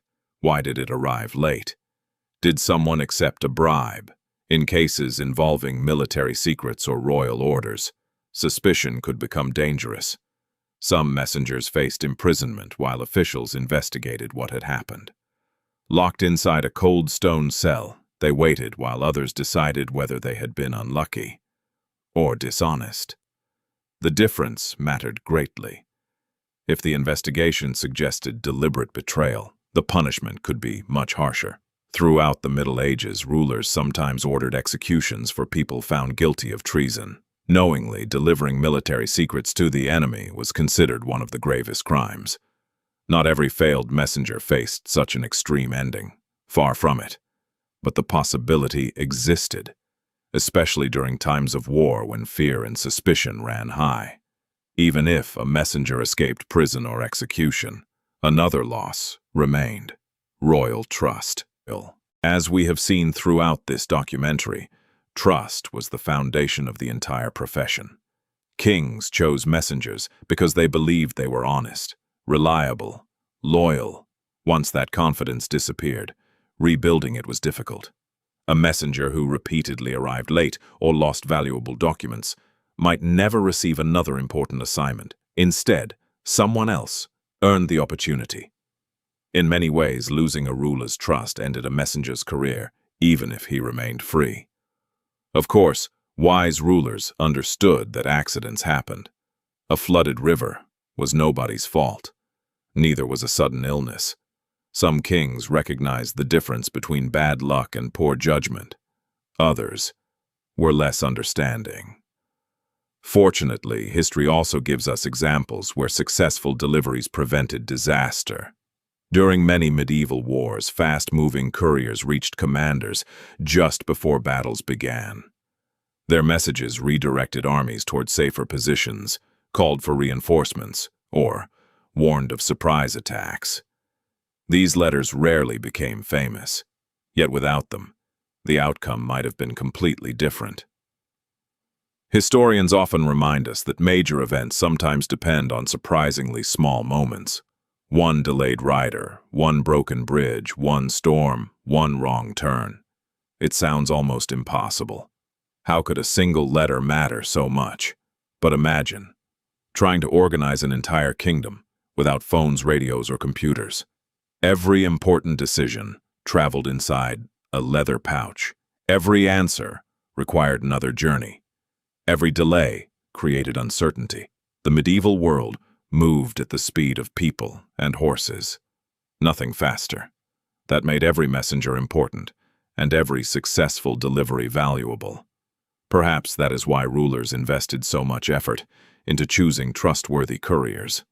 They were not simply hiring someone who could ride well, they were placing enormous responsibility into ordinary hands.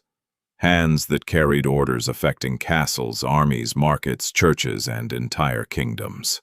As evening settles over our medieval landscape once more, imagine one final rider approaching a distant castle.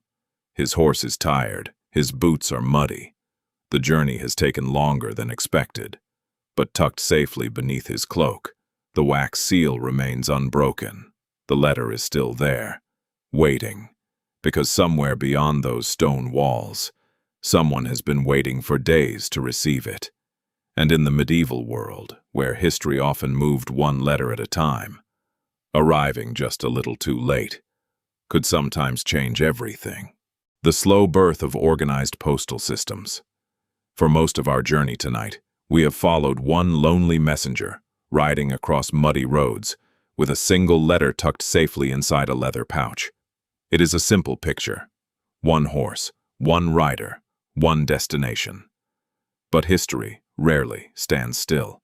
Little by little, the medieval world began to change.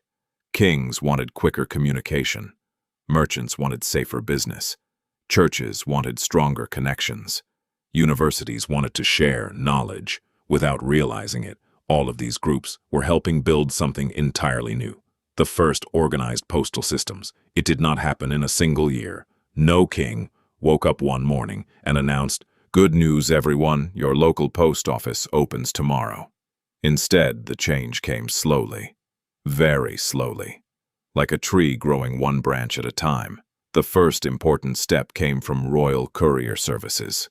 As kingdoms became larger, rulers found it harder to manage everything from one castle. Orders needed to travel farther. Tax records had to reach officials. Military reports became more frequent. Royal families also traveled from one palace to another, meaning the government itself was often on the move. To solve this problem, many rulers began organizing groups of trusted couriers instead of depending only on whoever happened to be available. These royal messengers worked directly for the crown. Some received wages, others earned special privileges. Many carried documents that allowed them to request fresh horses or shelter during official journeys. Being a royal courier remained dangerous, but it also carried a certain level of honor. If the king trusted you with his letters, people usually paid attention. Of course, kings were not the only people sending messages. Merchants also had a growing problem. Trade expanded throughout Europe during the later Middle Ages. Ships crossed seas, caravans crossed mountains, markets became larger every year. A merchant in one city needed to know whether wool prices had changed somewhere else. A banker wanted confirmation that money had arrived safely. A cloth seller wanted to know when the next shipment would appear. Business depended on information. Slow communication meant slow profits. So merchants created their own networks. Instead of waiting for royal couriers, trading families often hired private messengers. Sometimes one trusted rider carried letters between several cities. Sometimes merchant groups shared the cost of regular deliveries. Over time, these routes became surprisingly reliable. The messenger might not wear a crown's badge, but he was just as busy. You could almost think of these merchants as creating an early business delivery service, only with fewer delivery vans and considerably more horses.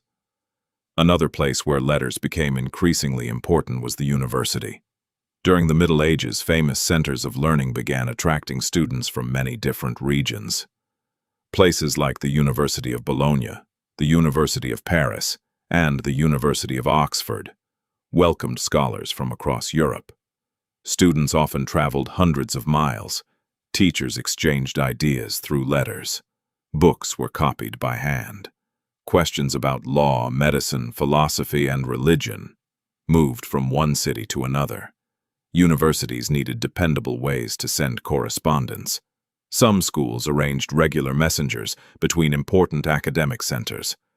These journeys helped spread knowledge across Europe.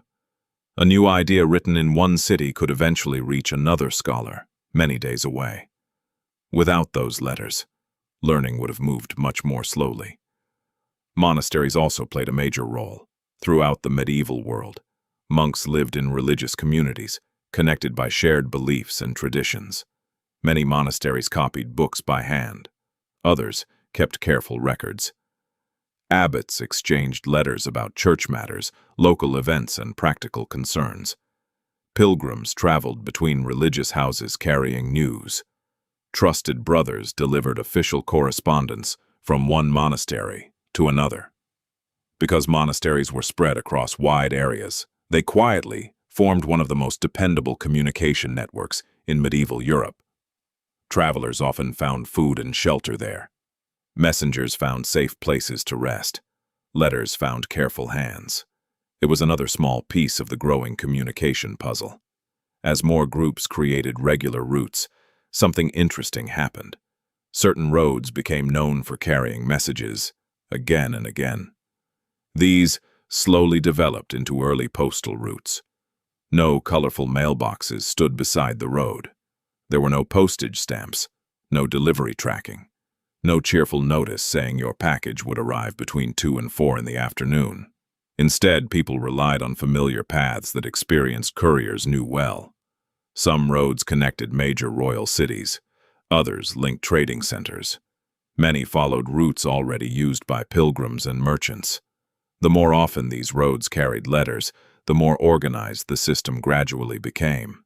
Way stations appeared. Fresh horses became easier to find. Reliable inns welcomed familiar riders. Little improvements added together, step by step, year by year. By the time Europe entered the Renaissance, communication continued improving.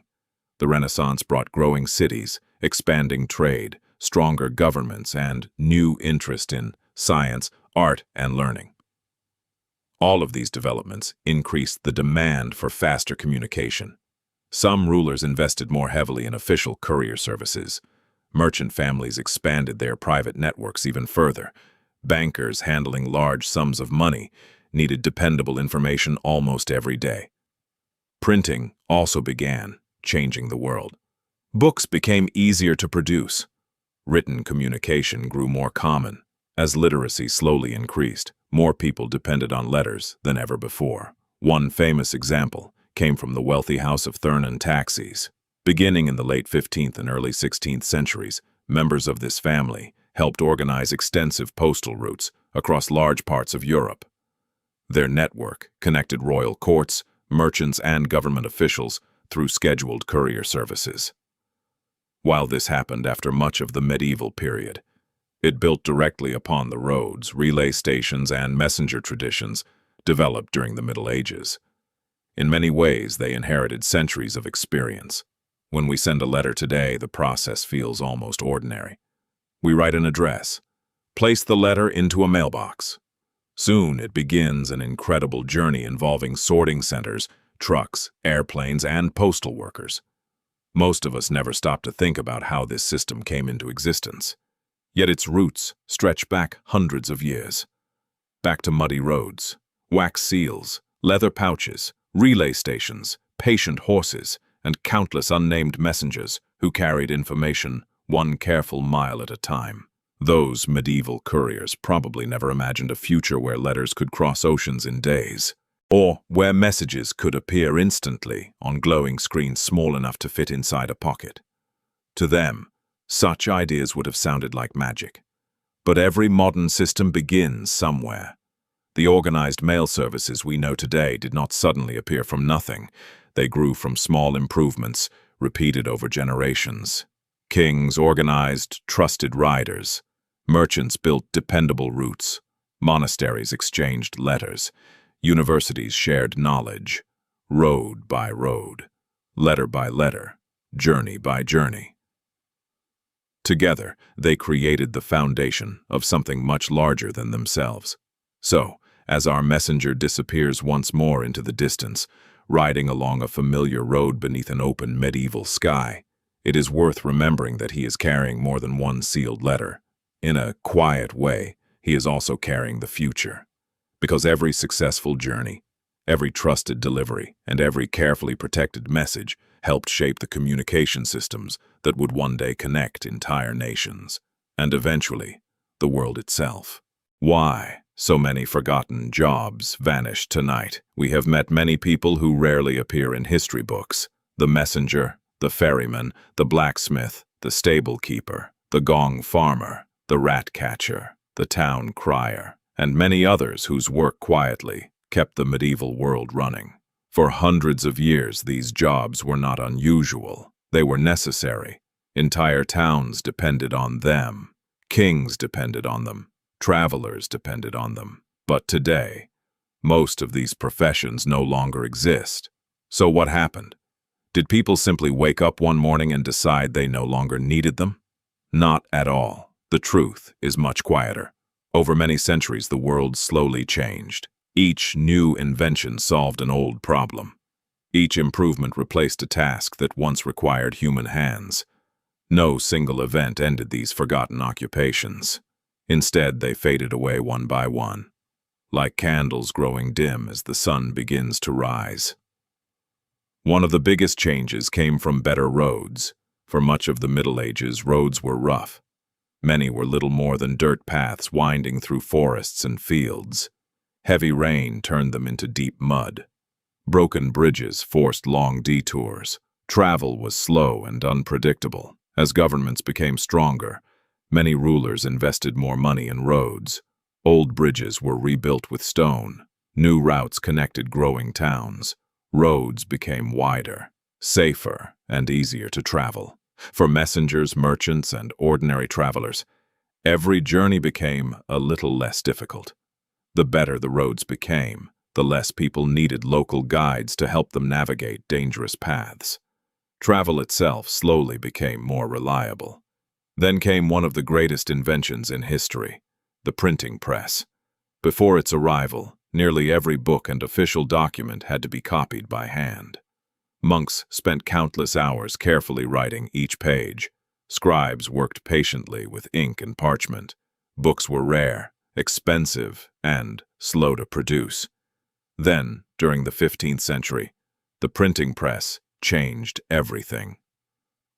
Suddenly, books could be made much faster. News spread more easily. Ideas traveled farther.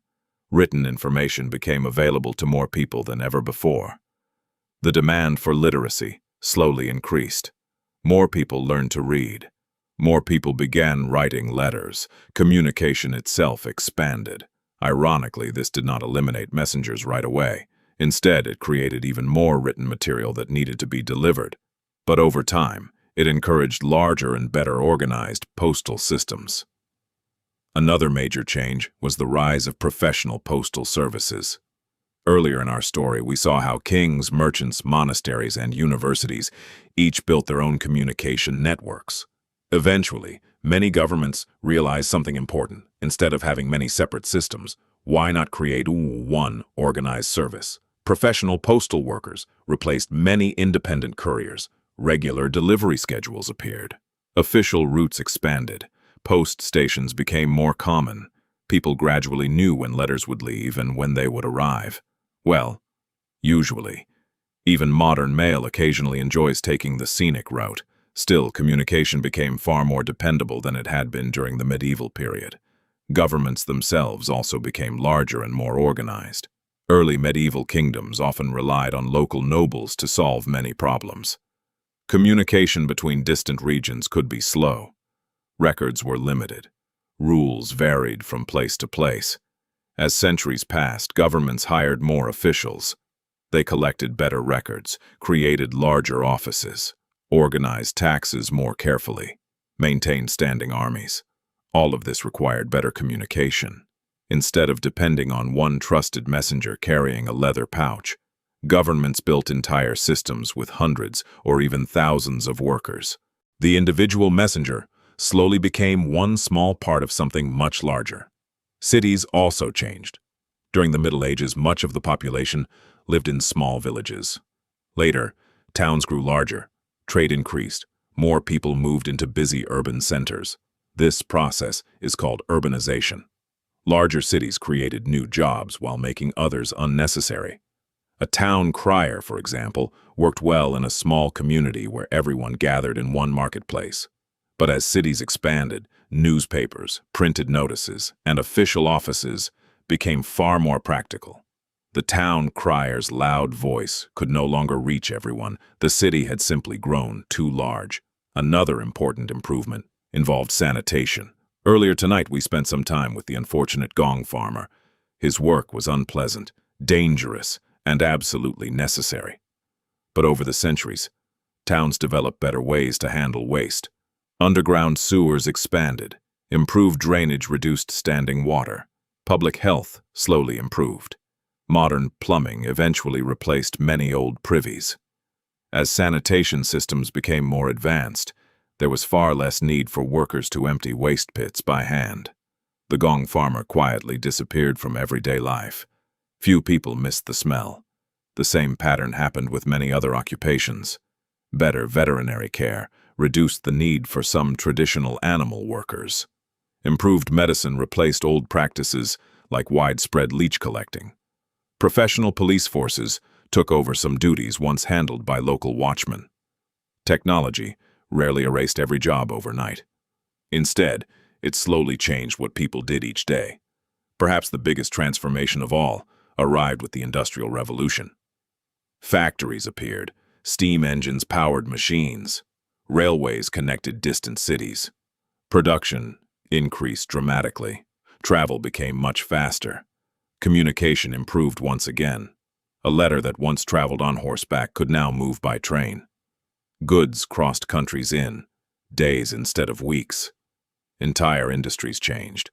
Many traditional crafts declined because machines could produce the same items faster and often more cheaply. Some workers adapted, others learned new skills. Some occupations disappeared almost completely.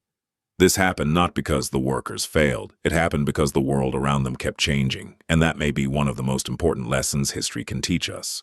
No job lasts forever. Every generation invents something new. Every new tool solves an old problem. Sometimes that creates exciting opportunities.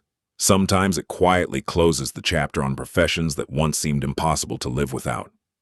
Imagine telling a medieval stable keeper that one day people would travel across countries without horses, or explaining to a town crier that millions of people could read the same news at the very same moment, or telling a messenger that one day a message could circle the entire world in less time than it takes to saddle a horse. He would probably smile politely, then wonder whether you had spent too much time visiting the ale taster. Yet those impossible dreams eventually became ordinary life. The forgotten workers we have met tonight did not disappear because they lacked skill. Quite the opposite. They were experts at solving the problems of their own time. When the problems changed, new solutions appeared, and new professions followed. So, as another quiet evening settles over our imaginary medieval village, the blacksmith closes his workshop. The town crier lowers his bell. The ferryman ties his boat to the riverbank. The messenger hangs his saddle beside the stable door. None of them know that the world will continue changing long after they are gone. But every road they traveled, every tool they used, and every ordinary task they completed helped build the future that eventually replaced them. And perhaps that is the greatest legacy of all. Even the jobs that vanish forever still leave footprints behind, guiding the generations that come after them. The ordinary people who quietly held kingdoms together. As our journey through the medieval world begins to slow, let us take one final look around. The castles are still standing. The roads stretch across the countryside. Smoke rises gently from village chimneys. Church bells ring in the distance. Somewhere, a horse walks steadily along a muddy road. And once again, a messenger rides toward a destination that history will probably never record. When we first began tonight, we asked a simple question. Why did nobody want to be a medieval messenger? The answer turned out to be much bigger than one difficult job. It became a story about an entire world. A world built not only by kings and knights, but by thousands of ordinary people whose names have almost completely disappeared. The messenger may be the hero of our story, but he was never the only one keeping the kingdom together. Think back to the beginning of one of his journeys. Before the messenger even climbed into the saddle, someone had already been hard at work. A stable worker had fed the horse before sunrise. He checked its legs, filled the water bucket, brushed its coat, cleaned the stall after the previous day's ride. The messenger might receive the praise for arriving safely, but without that healthy horse, the journey might never have begun. Then came the blacksmith. Standing beside a glowing forge, he carefully shaped iron into horseshoes. Every swing of his hammer helped protect the horse's feet from rough roads. It was loud work, hot work, hard work. Probably not the best place to wear your favorite wool shirt. Still, without those horseshoes, many long journeys would have ended far sooner than planned. Sooner or later, every road reached a river. There, the ferryman waited patiently beside his boat. He knew the currents. He knew the safest crossings. Day after day, he carried strangers from one shore to another. Merchants, pilgrims, travelers, and of course, messengers carrying letters that could change the future of a kingdom.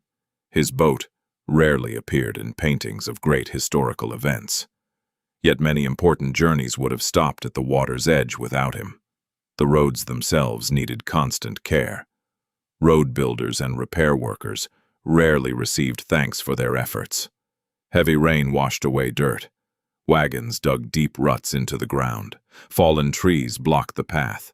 Stone bridges slowly cracked with age. Someone had to fix these problems. Not once, but again and again. Every smooth stretch of road represented hours of quiet labor. The messenger noticed it, even if nobody else did. As evening arrived, another familiar face appeared. The innkeeper. Perhaps he welcomed the tired traveler with a simple meal, a warm fire, a place to sleep. Nothing luxurious. Just enough comfort to prepare for another long ride tomorrow. The messenger probably remembered those friendly inns, especially after spending a few nights sleeping outdoors in the rain. A roof becomes surprisingly beautiful when the weather refuses to cooperate. Behind the inn stood another worker we met earlier tonight, the gong farmer. His work was unpleasant. His reward was very little admiration. Yet every clean town depended on him. Most people preferred not to think about his job, which is understandable. Some careers are easier to discuss over dinner than others. Still, his work quietly protected the health of entire communities. He reminds us that the most important jobs are not always the most respected. Inside castles and monasteries, scribes patiently copied documents one careful line at a time. Every letter had to be clear, every word accurate. Mistakes could change the meaning of an important order. Imagine spending weeks copying an entire book by hand, only to realize on the last page that you skipped a sentence near the beginning. That would be a very long sigh.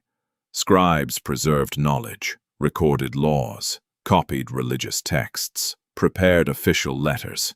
Without them, there would have been very little for the messenger to carry. Then there were the craftsmen. Leather workers made strong saddles and travel bags. Carpenters built wagons and bridges. Masons raised castle walls. Rope makers twisted sturdy cords. Candle makers filled dark rooms with light. Each craft solved one practical problem. Each worker added another small piece to the larger picture. None of them expected statues to be built in their honor. Most simply wanted to finish the day's work and return home. When people imagine medieval history, they often picture dramatic moments. A king wearing a golden crown, a knight charging across a battlefield, a castle under siege, a royal wedding. These scenes are exciting, and they certainly happened. But they were not everyday life. Most mornings looked much simpler. Someone swept the stable, someone baked bread, someone repaired a broken wheel, someone carried water, someone patched a roof, someone delivered a letter. History often shines a bright light on extraordinary events. Meanwhile, ordinary life continues quietly in the background.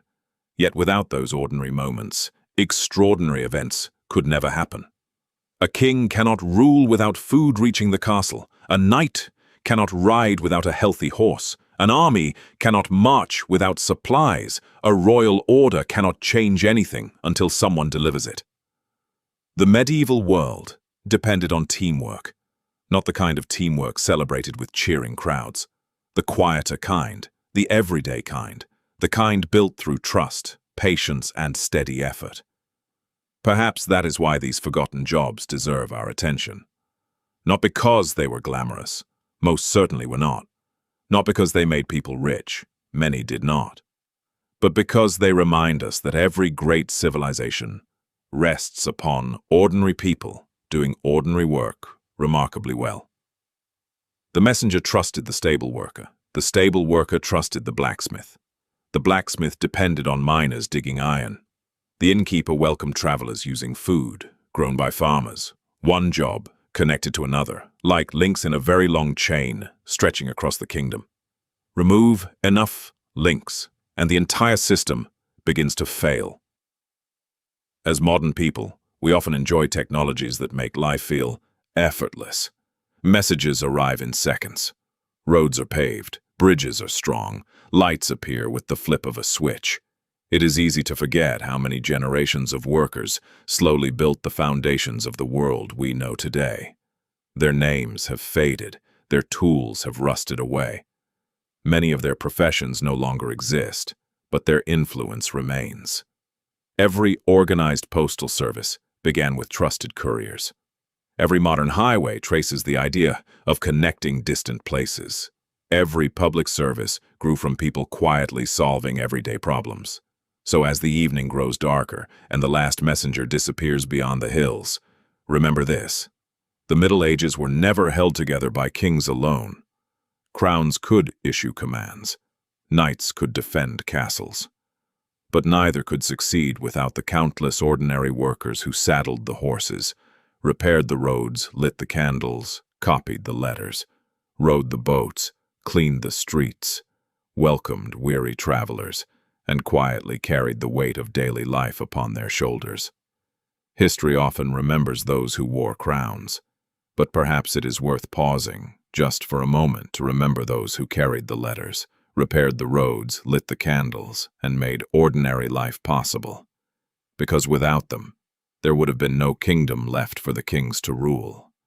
Slow the pace for a restful conclusion. Invite viewers to imagine the quiet end of a long journey.